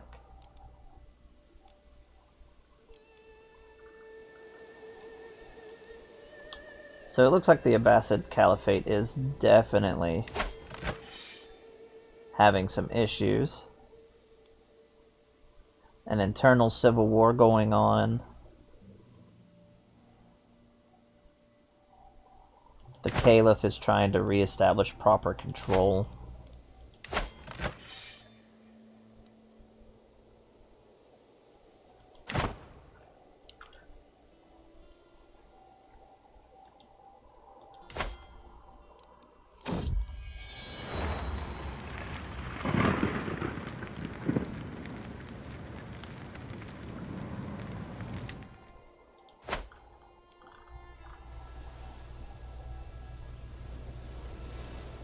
Oh, no, we're not ending the stream. Not yet. Looks like Wessex has come from the brink of destruction. They were close to just dissolving themselves. Now, for anybody who forgets, the Anglo-Saxons took the Father of Europe decision, which is part of my mod, which basically gives them the it gives them primogeniture. So the Anglo-Saxon kingdoms are like the proper Anglo-Saxon kingdoms. They're not going to like divide themselves and fall more apart because they have multiple little duchies. Meaning when they eventually unite to form the Kingdom of England,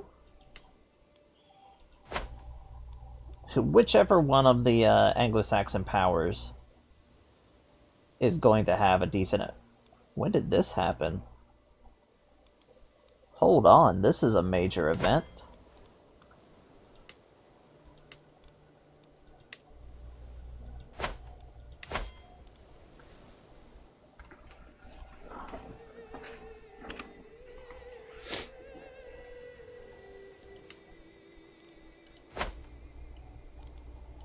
Actually, I'm kind of glad you asked. Why are they insular Christians? So,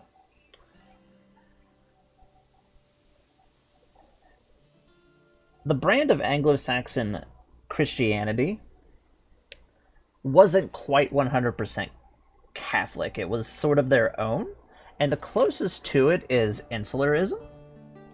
Now, I could have divided it off and made it an offshoot of Catholic, but it wasn't quite to my satisfaction. And being that it was so close and closely linked to insularism, I just been like, yeah, they're all... Just sort of threw them into it.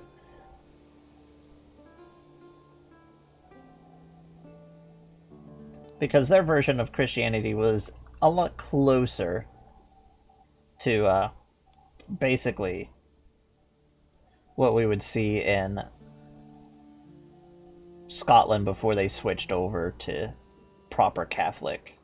Because there was a pretty big movement that happened around...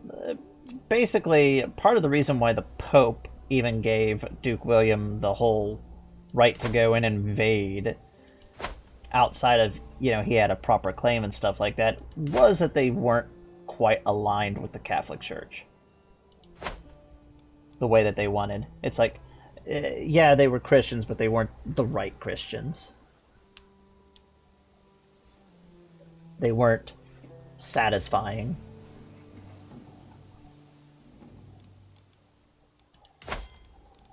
Now we have the Kingdom of Brittany. And there's a crusade against Bulgaria.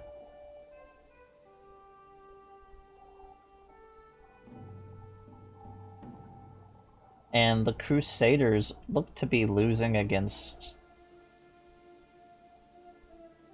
the Bulgarians, which are... This is interesting. And then Panda is fighting against the Crusaders.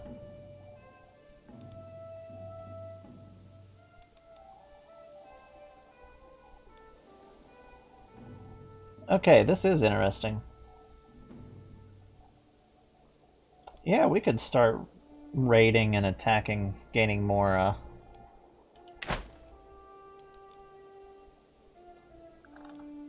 It's actually a really good idea. We have an opportunity just to farm, Francia. Gain more...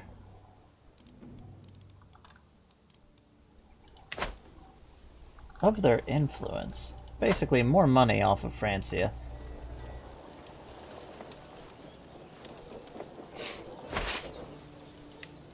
And Kiefer is retired. He's not going to lead these attacks, and our firstborn son, who will be our next player heir, well, our next player character, is going to officially take over the raiding. So this is his first major raid. And we can't raid because we're technically at war. That's nice. We are going to just... We're going to go over and just end this real quick.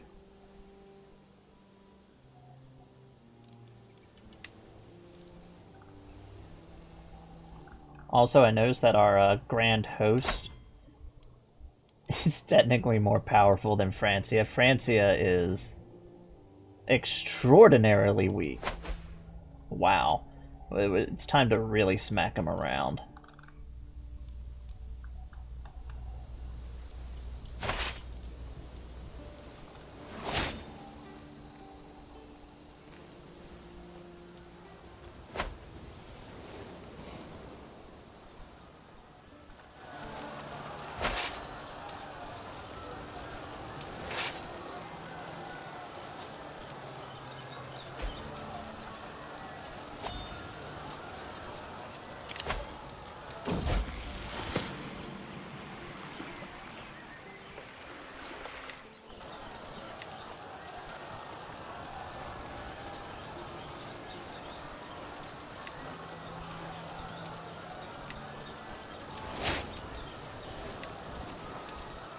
Sign them.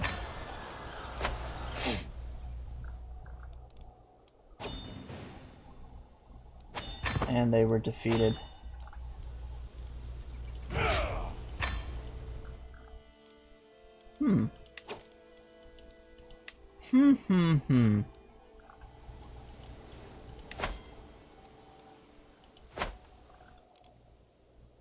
That's honestly not a bad idea. So for anybody watching in YouTube, one of the people in chat has suggested, being that Francia is super weak right now. In particularly West Francia, like, they're all distracted with this crusade that's going on. We could launch a Viking adventure into Normandy and form the Normans. We can even just use it as a base of operations for a while and just heavily start attacking the region. Or we could stay up where we've been for a while. This would be like Kiefer's last real big thing that he would do. Because he's 50. He's not going to live for much longer. At most 30 years. So we could take that whole time and just concentrate on building up and forming Normandy.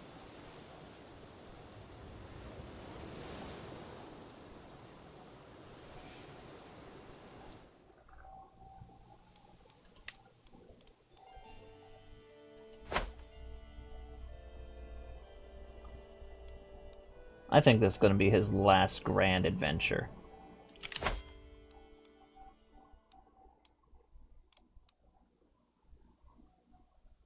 And we've gotten a few alliances.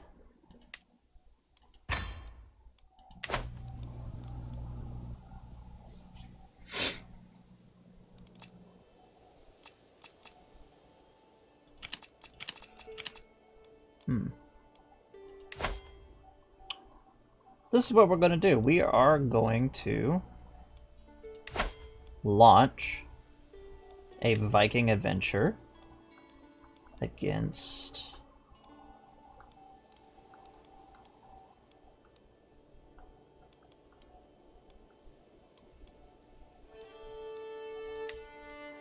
Normandy. Basically, we're going to slowly turn this area into Normandy. We have the prestige for it. We have the allies. If we bring everybody in, we will have an amazing upper hand in strength.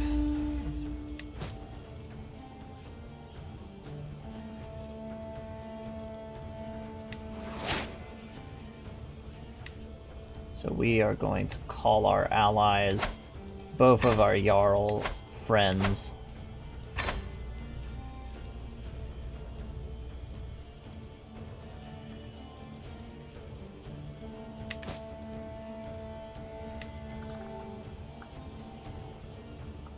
What do we have going on now?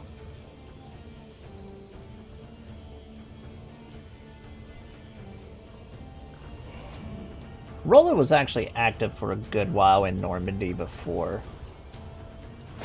everything like really hit off. It's just by the time that Normandy itself actually formed like the proper And he wasn't actually the first duke, it would be his son.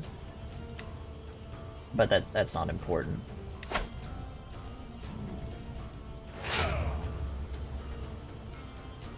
Got Viking adventures, so we're going to have a lot of interesting units that we'll have down with us, which will stay around, which will be pretty good because the French are going to come after us like crazy after this for a little while.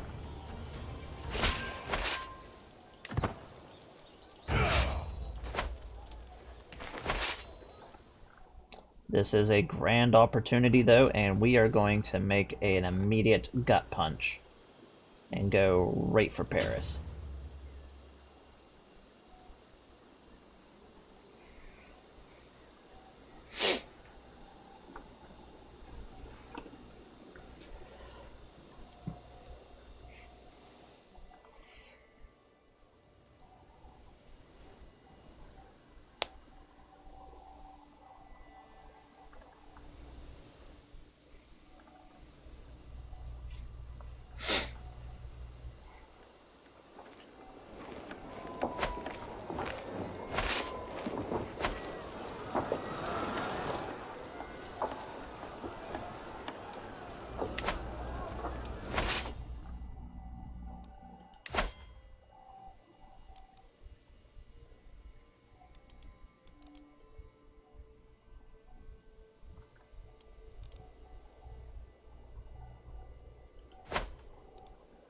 This was a great idea.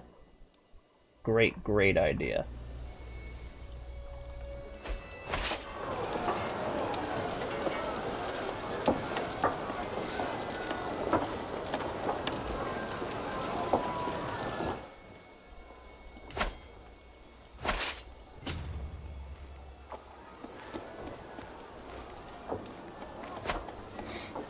So we're just gonna hit as much as we can.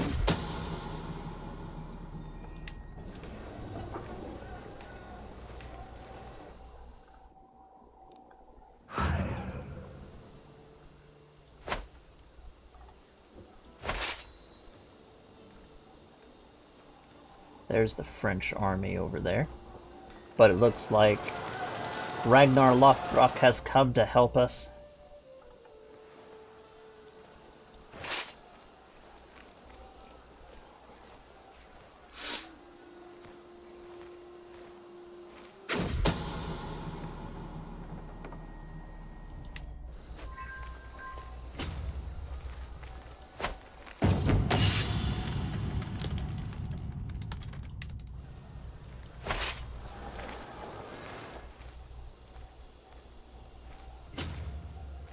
So we're just going to besiege everything we can.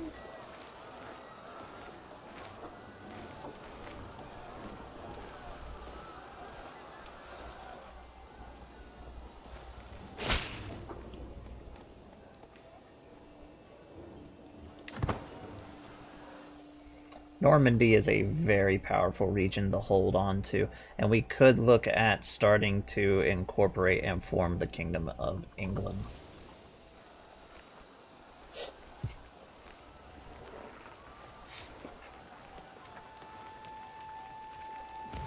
But I don't think we'll quite do that. We'll just mostly just sit here in Normandy for a little while. Kiefer isn't really a kingdom builder, but he will pretty much establish this realm, as it's a powerful realm.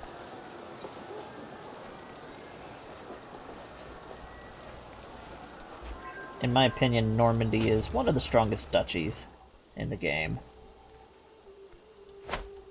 Just because it is a full 7 province. Well, 7 counties.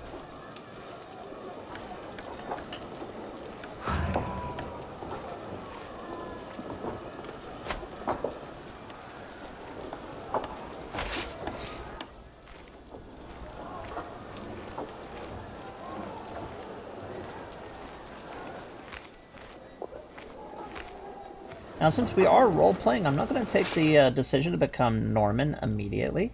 We're going to actually try to get our cultural acceptance up with the French culture.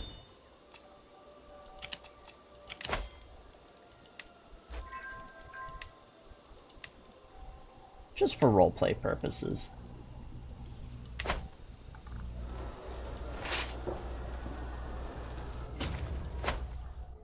Now, for anybody who doesn't know, when we launch Viking adventures like we're doing now, our vassals are going to go independent, along with all of our different realms. So I want our son, who is going to become our son Panda, to take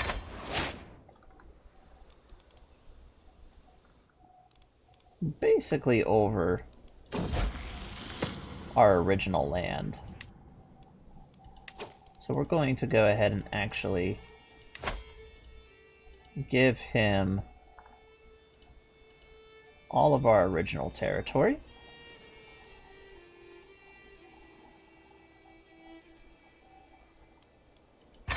Yeah, I think at least 50% acceptance would be nice.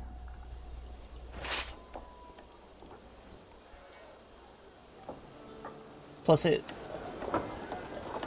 the Norman culture formed really quickly too. All the historical accounts at least suggest that the Normans formed culturally within the first generation.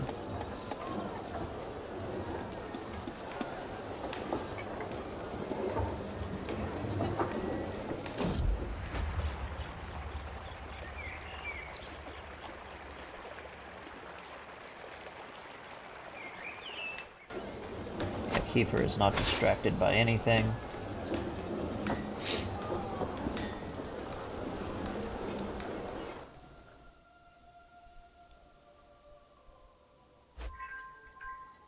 It's funny how the Welsh were such a big deal and now they're just crumbled away.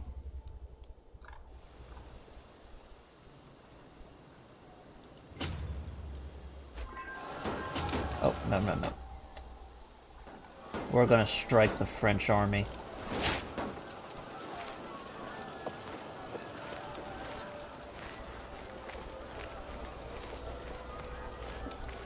Regain this territory here.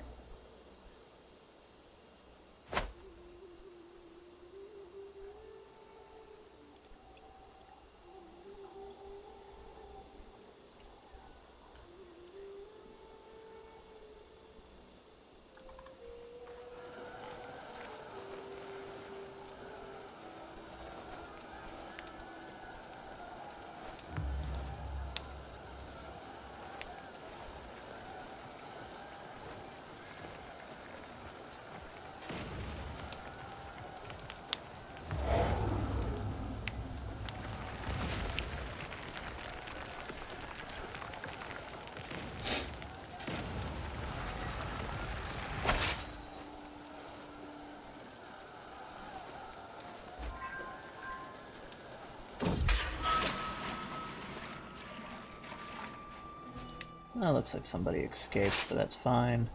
Let's hit this place over here.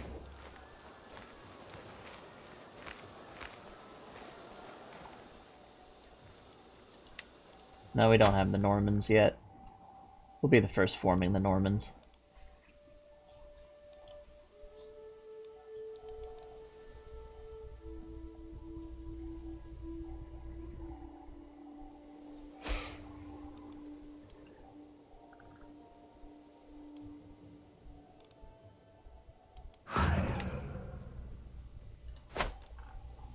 Looks like the Caliph has regained control of the Caliphate directly.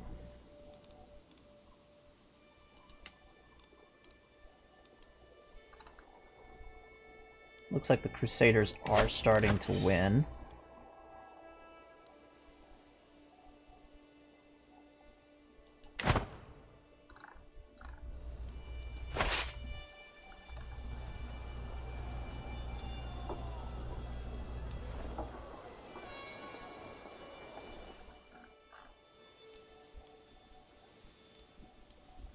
Oh yeah, I'm surprised that the Abbasids haven't actually fallen apart. Usually they'll start to break apart, so they must have succeeded in the quelling the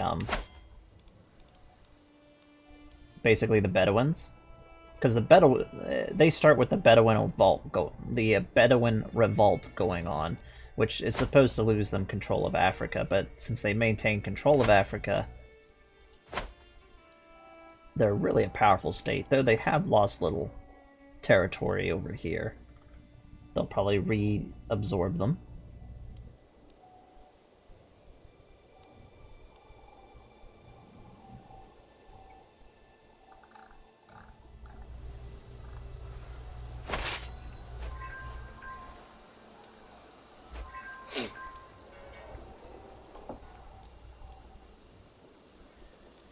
Let's see.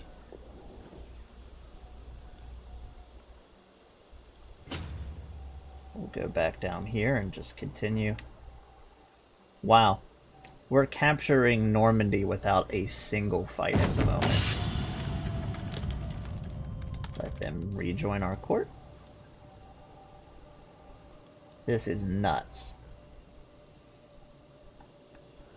Such a golden opportunity to do this.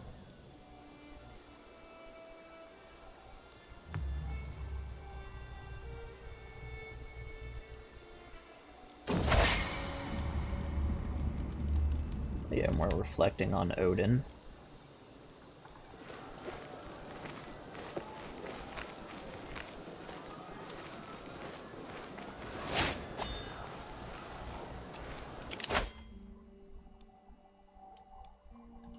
And we're actually going to go into the religious focus because we're going to be converting the duchy into a Satru for the moment.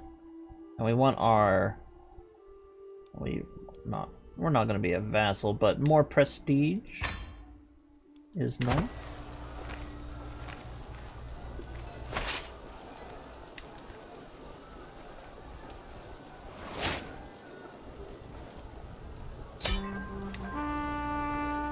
And there we go.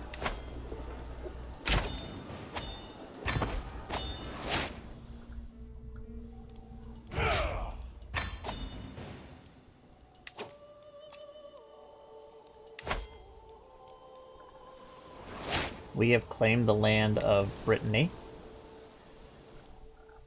Oh wow, Panda. Panda came with us. I was for sure he was going to stay.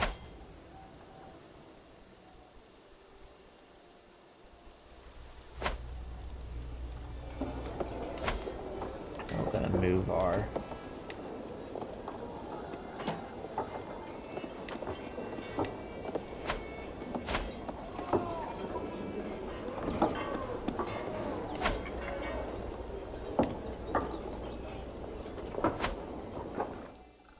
Okay, so we are feudal. Can we still raid? Yes, we can still raid. Good, good, good. We still have our Viking adventures, though most of them have fallen. And we've lost a bit of our strength, but we can regain it.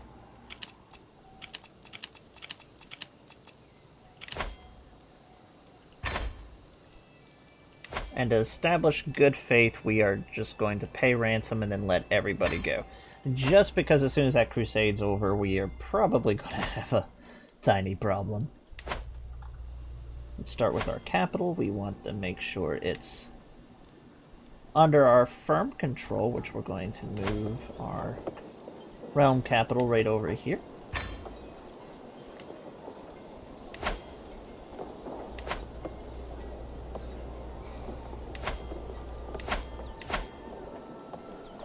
We're going to start converting the area to our religion. And we're going to promote cultural acceptance with the French.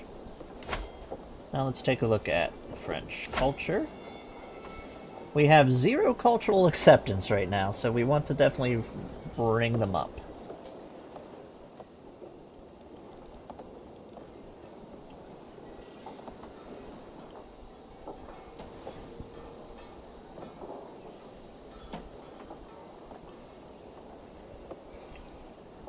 Wow. I've never actually seen an ice cream truck. Of course, I live out in the countryside, so...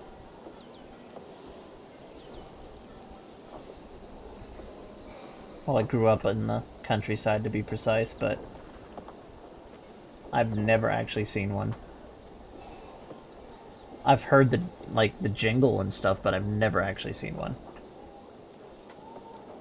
So yes, we're gonna get our cultural acceptance up there.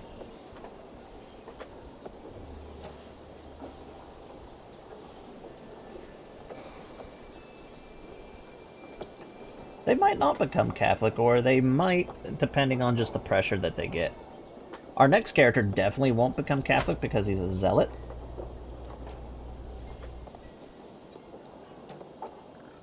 But basically, we're going to have a Norse presence over here for a while.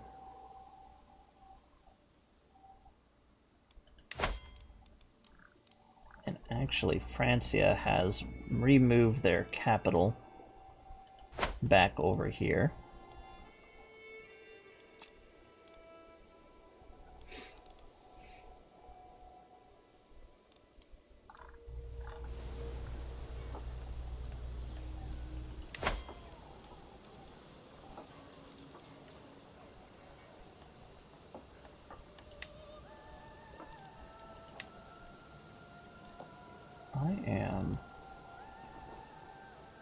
I don't have the crown authority, I need more.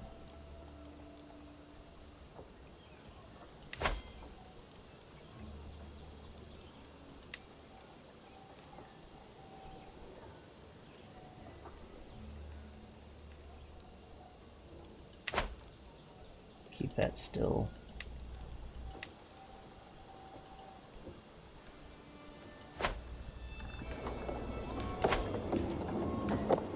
Luckily, we have moved into a feud. I believe we're now feudal due to that move. Let's see, governments. Yes, we are feudal. The only one that's going to be tribal is our son. So we did become feudal, but we are still, basically because of our religion, we're still raiding.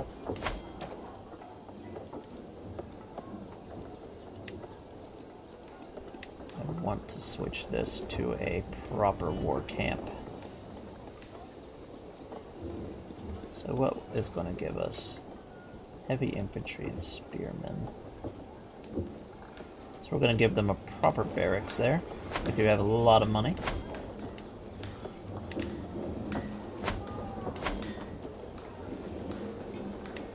Our castles are definitely going to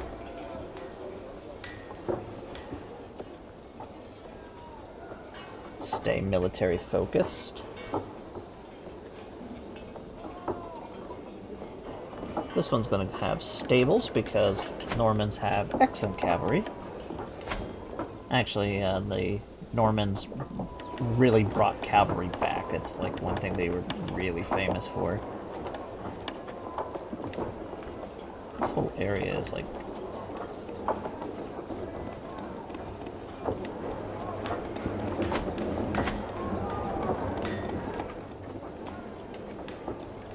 just outright guild halls. That works.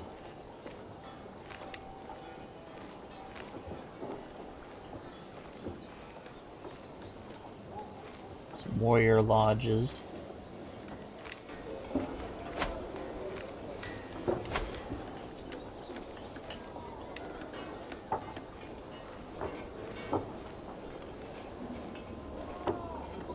Some monasteries.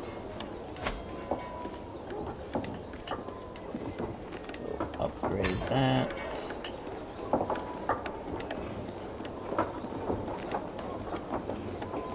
Definitely going to give ourselves some blacksmiths over here.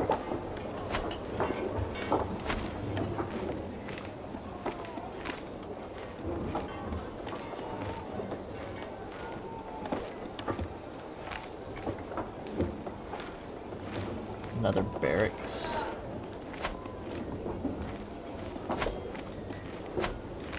And this all looks good. So we are now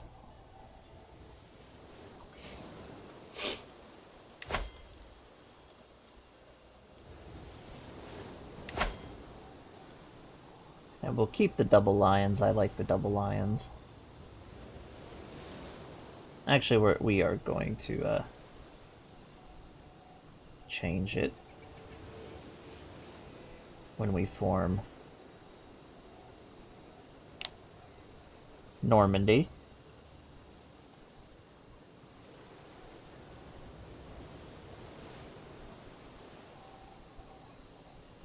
Yeah, I'll have to look at that.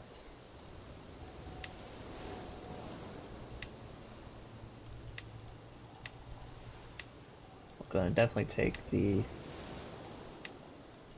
white and black as our colors, and we're still going to reestablish the Our symbol is still the Black Raven at the moment.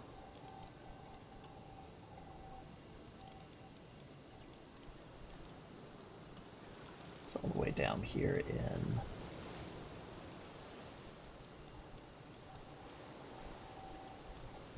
Faiths, I believe.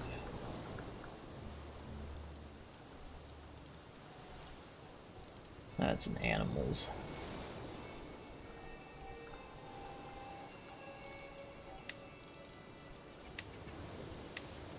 Black Raven.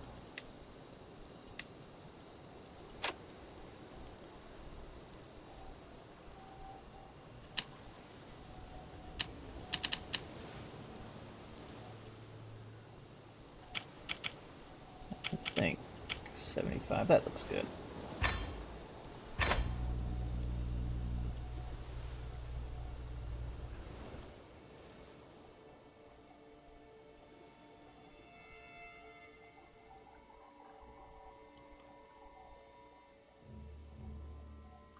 So we got ourselves a nice little holding right here.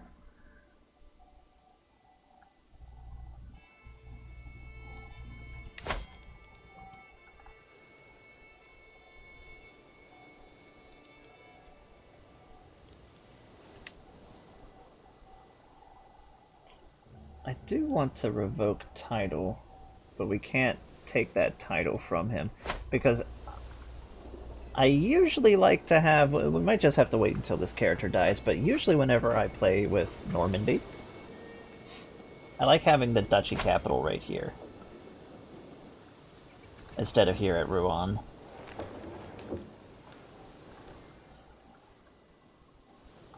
Simply because anybody can use the river and like get right on your capital. Yeah, they can do the same thing from the coastline here, but they're mostly just going to be coming in from this way.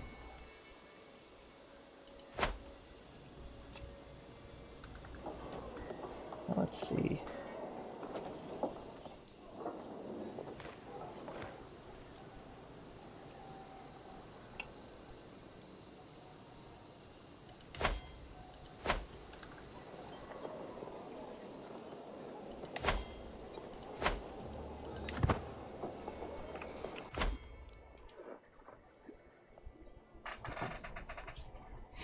Gonna save, and this was a very, very good decision. Forming into the Normans with an easy opportunity like this. Definitely a good thing to take. And we're gonna go for a run, become athletic. Athletic is a nice trait to have. This will keep us in shape. Go ahead and get some money off of him, and we will sacrifice this French person. No, we're going to let him go. Actually, let's just recruit him. Might as well. It'll help increase cultural acceptance.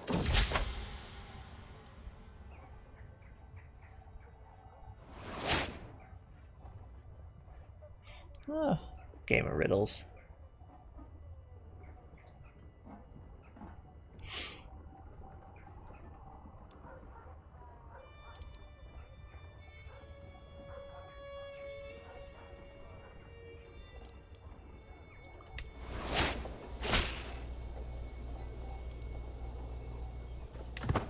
This will do. We need a court position.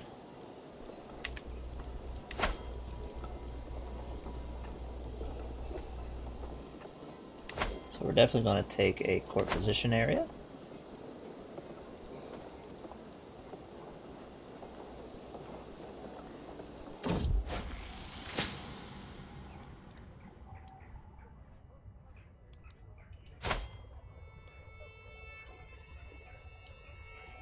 We could have the Berserker become our... He does have Novice Physician.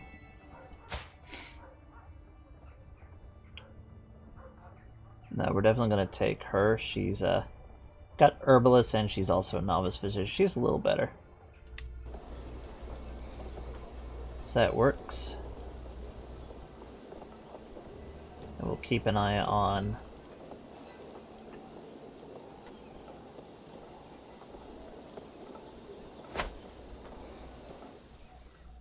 converting away. And now we're actually in a very nice place to just start hitting the Anglo-Saxons quite often.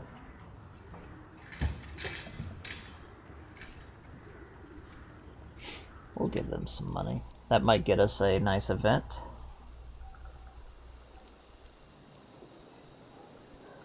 Yeah, I don't see the hunt sighting.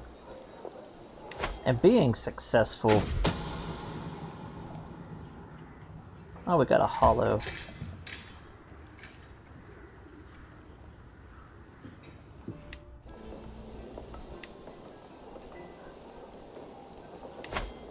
Definitely want to repair our necklace that we got from our wedding.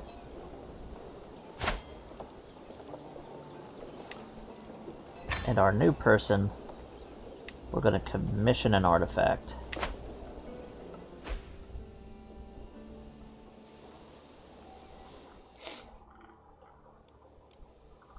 Our neighbor won a war. Looks like the crusade is starting to become victorious.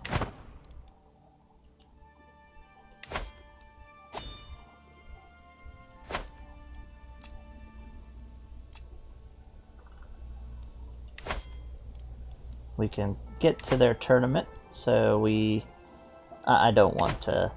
We're not going to go to that tournament. We could, but I don't think a regency would be too good right now, since we just took over this area.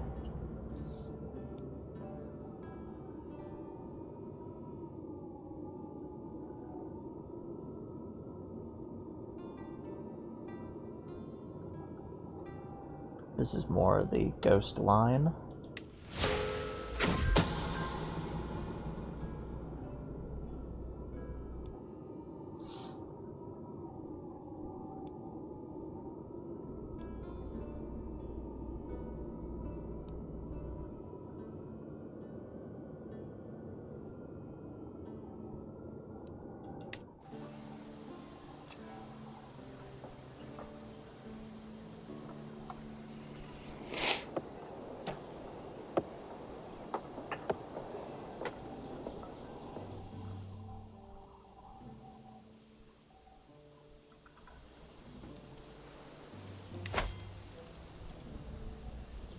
Gonna raise everybody as raiders.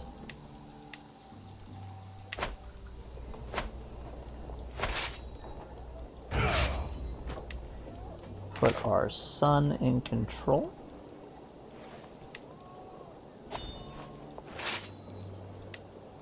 And we're gonna have him go over and hit Canterbury.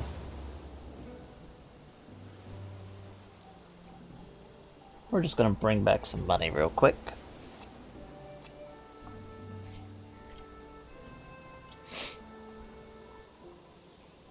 How powerful is Wessex now? Wessex is starting to become a bit of a proper threat to us.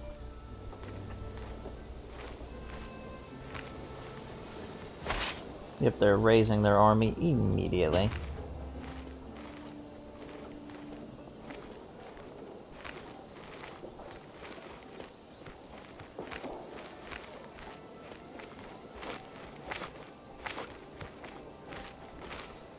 It will be fine.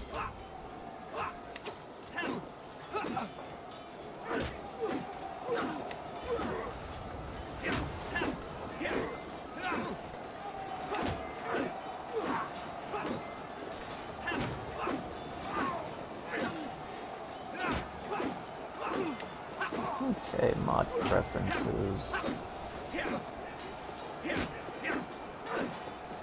Oh, we can't customize it.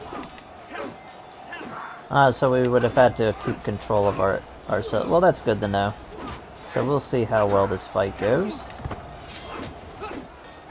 And then we'll put Kiefer back in control. And I'll do what I must just to get rid of the, and our next pilgrimage will be cheaper. Just to get rid of the ghosts.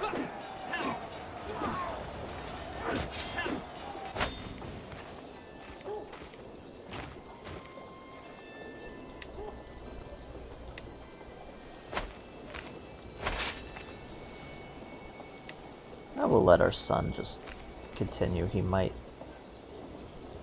become a Viking from this. Which is a good trait to have for us since we are a raiding faction still.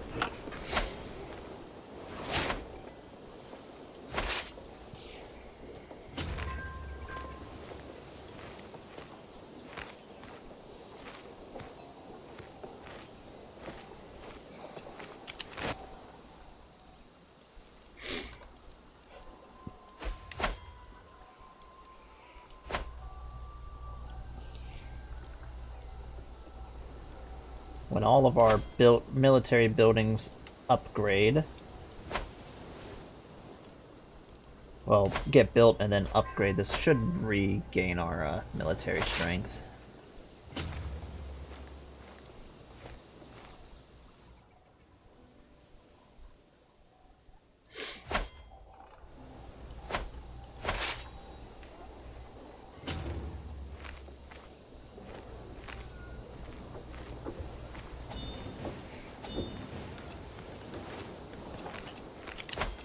Got a couple of people we can pay ransom to.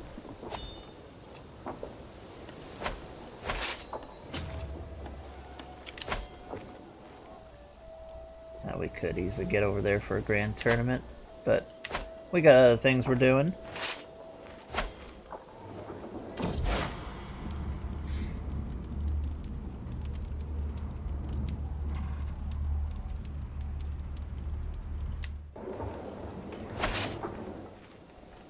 Here comes the Anglo-Saxon, not the Anglo-Saxon, but Wessex's army.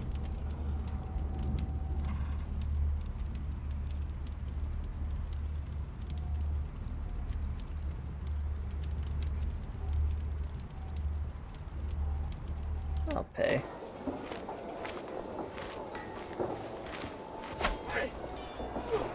And we still have a good advantage over them. And we be saved.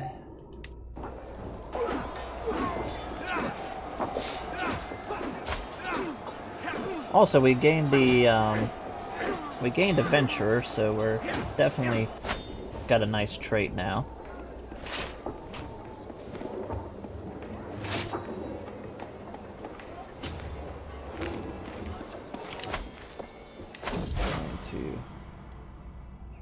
Definitely bring up some rune stones from where we took out the Emperor.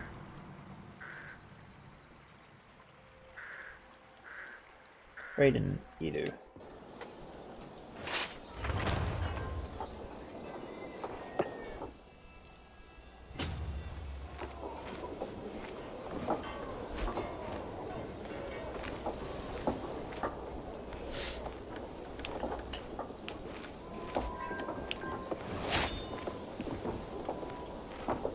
Got ourselves a learning lifestyle.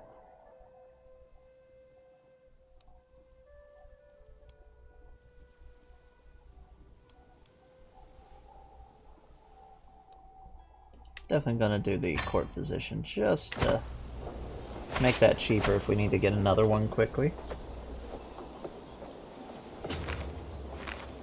Taking from their capital after this. If we're not topped off already.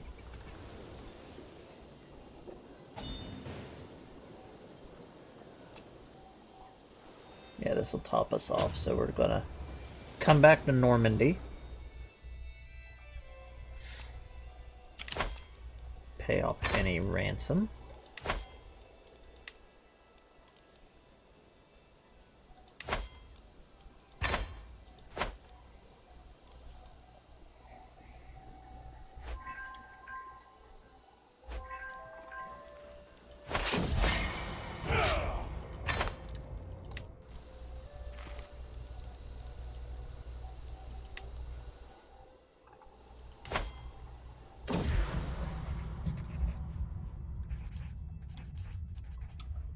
We have become infirm, so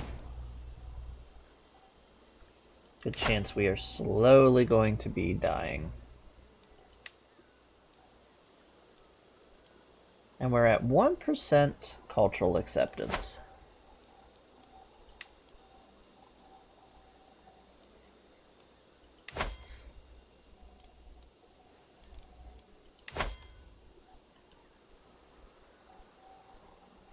have to have at least 3 vassals to go on a grand tour.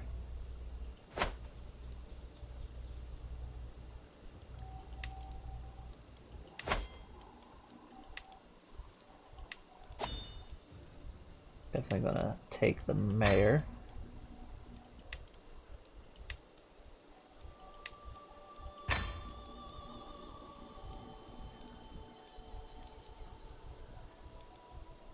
That ought to do it a little better.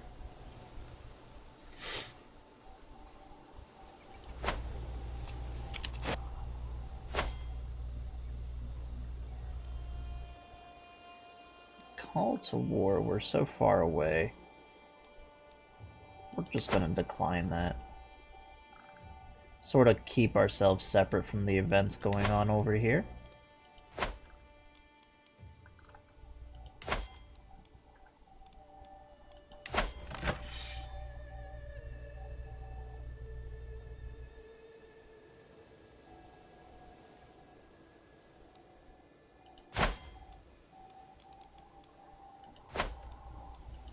Now that Du's dynasty has basically let Wales crumble, they're now having just a bit of a fight over their home duchy territory, which is over here.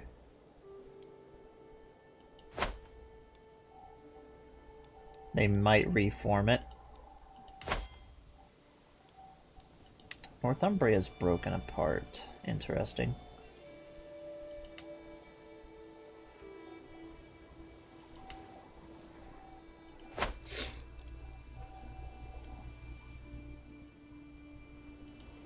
Very interesting.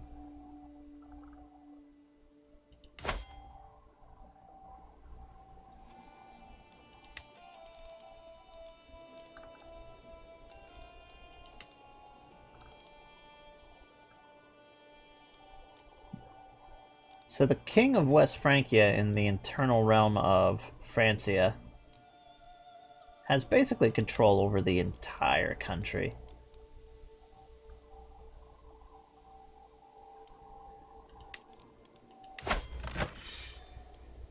And the crusade is still going on.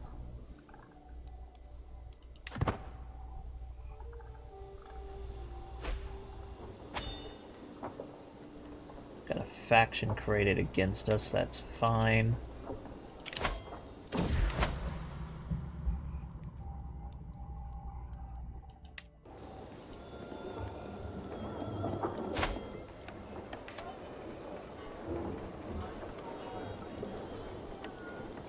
His age is starting to suffer.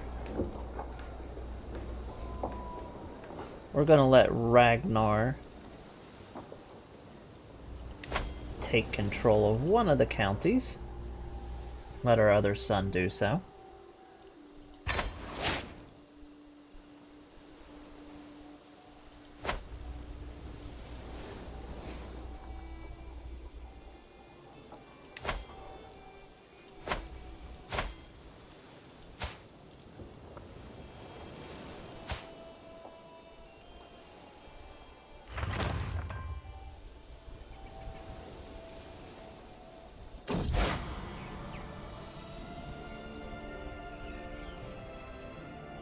And jihad has been.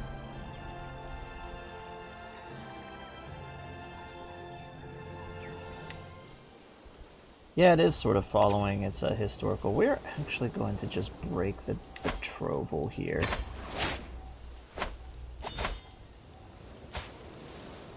We're going to get him married to somebody who is actually French.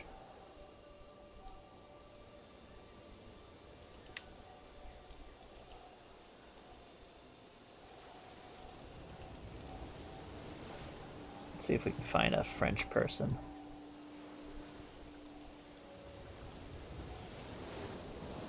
In our list.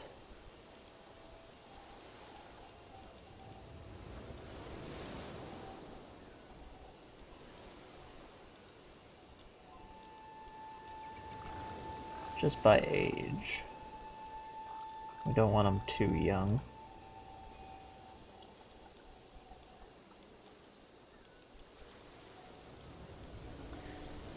If we marry a French woman, bingo. Easy decision right there. She's French, and she's also a genius. That is one of the best traits we could have in our bloodline. Easy decision.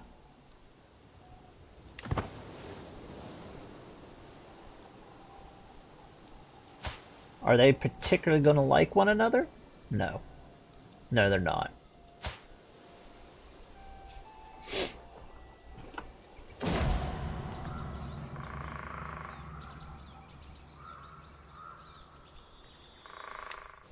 That's some beautiful wildflowers.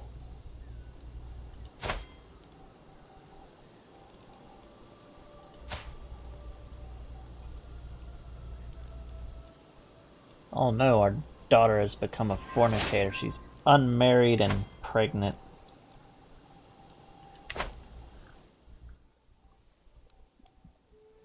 She's literally...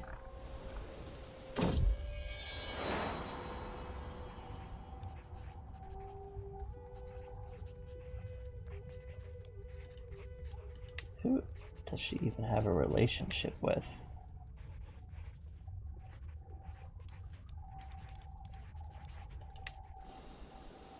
That works. She can educate him.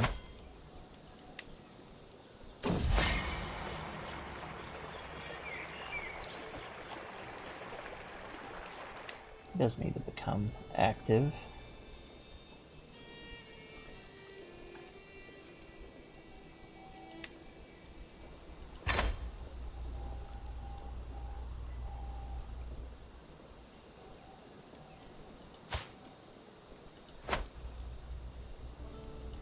Yeah, but we don't want to get him too powerful. So just another French woman in general would be good. Because I'm sure they're going to have a civil war. So we will just get her.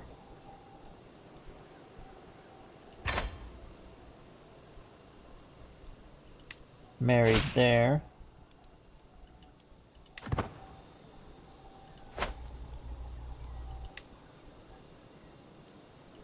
Another item for us. Apparel. Mission and artifact, please.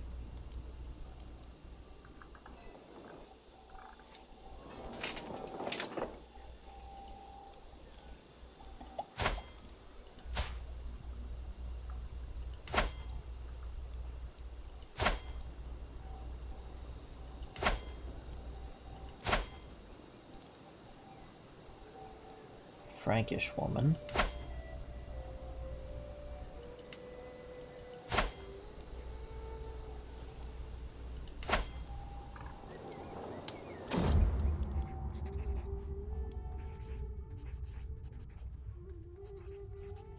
Oh, we got a game sighting, so we can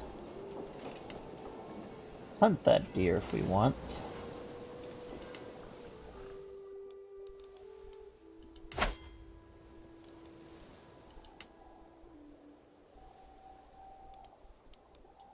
Would you want to marry?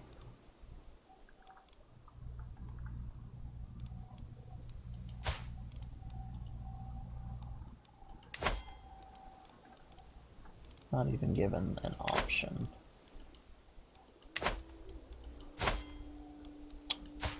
What are we supposed to do with her?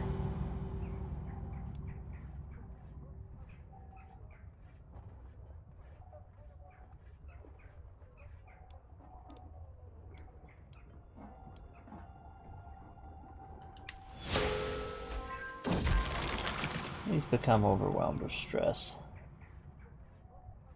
Oh no. He's going to turn to the drink. Or maybe irritable. We're gonna let him be irritable, because he's already kinda grumpy.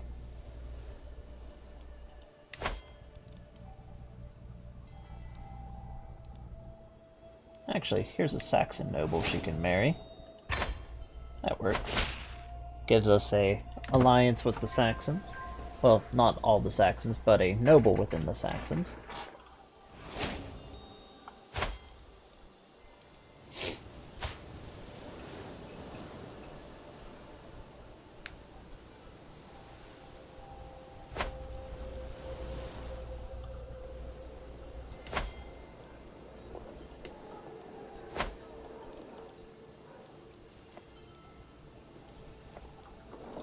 Now we got ourselves some decent strength again.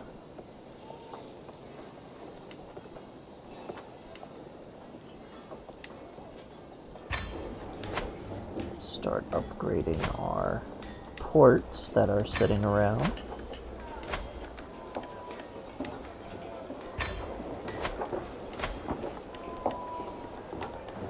All these tiny things. Get the duchy set up to be stronger.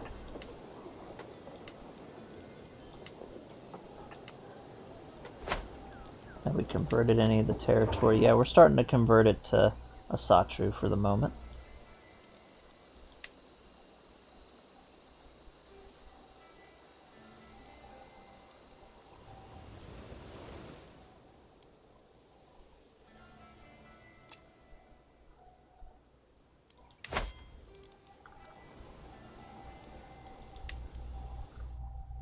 Now we got some interesting things going on.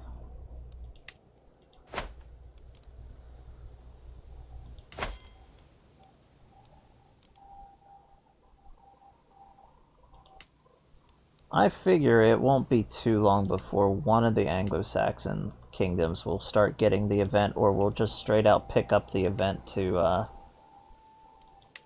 start unifying the Kingdom of England.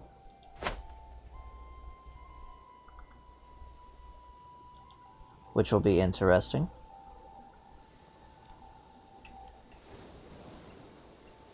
But we're going to let the time go up to 8:12. There we go. So we're at 812. We're on our way to becoming the Normans. Saxony is becoming a beefy kingdom.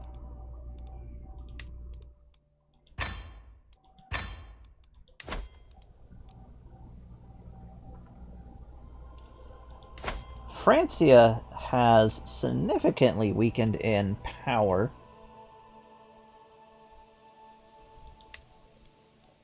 But West Francia, inside of Francia itself, is definitely a little bit more powerful. But we are actually more powerful than Francia itself, so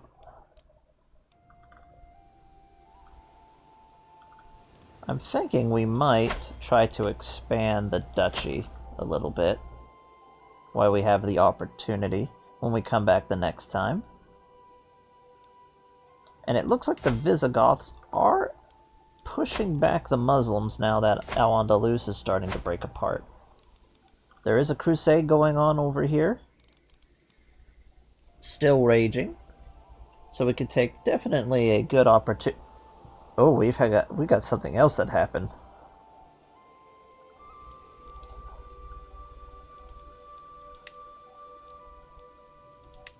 This is a major change. The Abbasid Caliphate has just dissolved, breaking into smaller individual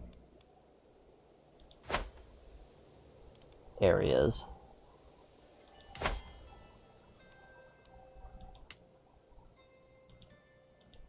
So it looks like we're probably going to have a civil war between the different houses of the Abbasids and family members to try and reform the Abbasid Caliphate. But this has significantly weakened the Muslims for a while. This area is still heavily broken apart over here. The Turkish migrations haven't begun, but they're starting to form some different bigger areas. Norway is now really going to be quite different. This leaves Upland instead of Upland. Upland. Most likely going to continue on its way to form Norway. Ragnar is definitely on his way to form Sweden. And now that we're no longer directly holding back any faction, I predict we'll see the formation of Denmark relatively soon. The Anglo-Saxon kingdoms are definitely going to be good to keep an eye on, how that all happens and works out.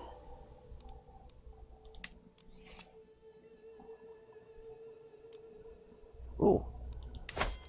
The Duchy of Iceland has formed, so the petty kingdom of Iceland. We did trigger the Crusader era, so that has turned out to be beneficial to us whenever we raided Rome.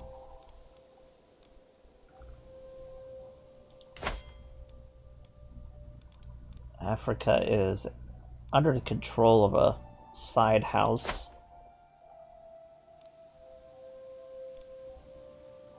We definitely have an interesting game going on right now. Oh, and not just did the Abbasid Caliphate fall apart, but it looks to me that the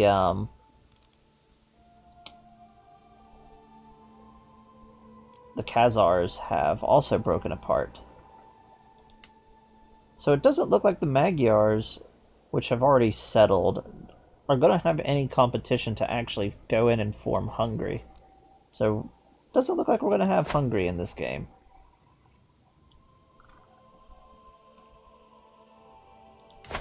Brittany is still over here. Little kingdom independent.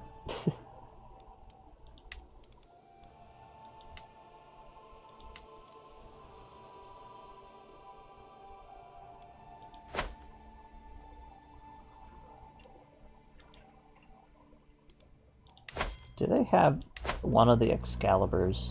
No, they don't. They have a very pathetic court. Let's take a look at the French court. They don't even have the banners for the Carlings. The papacy, it looks nice.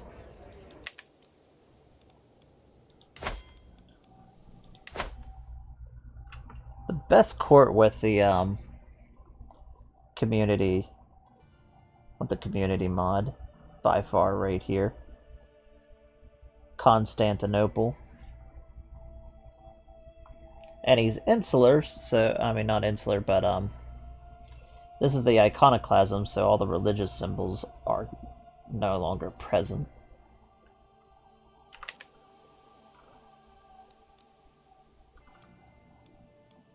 This is also a court, so we'll check it out. Oh, he's got a bunch of furs.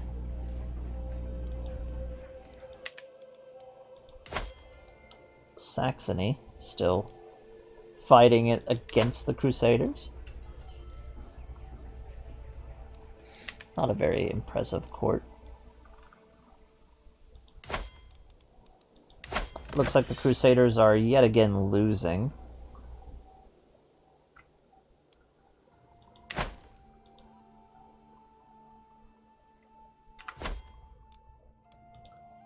But that is the situation of the world right now.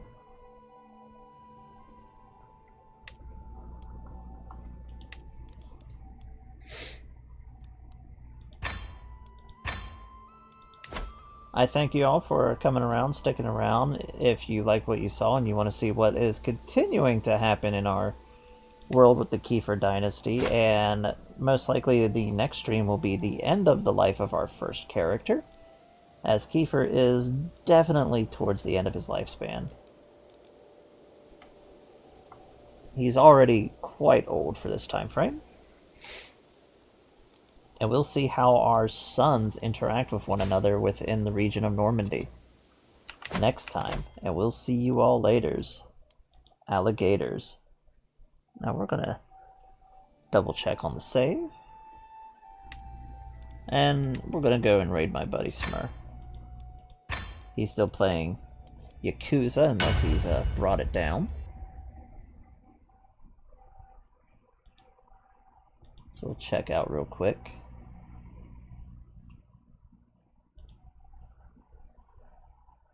is not live, so we'll see you all later. Next time. Bye bye.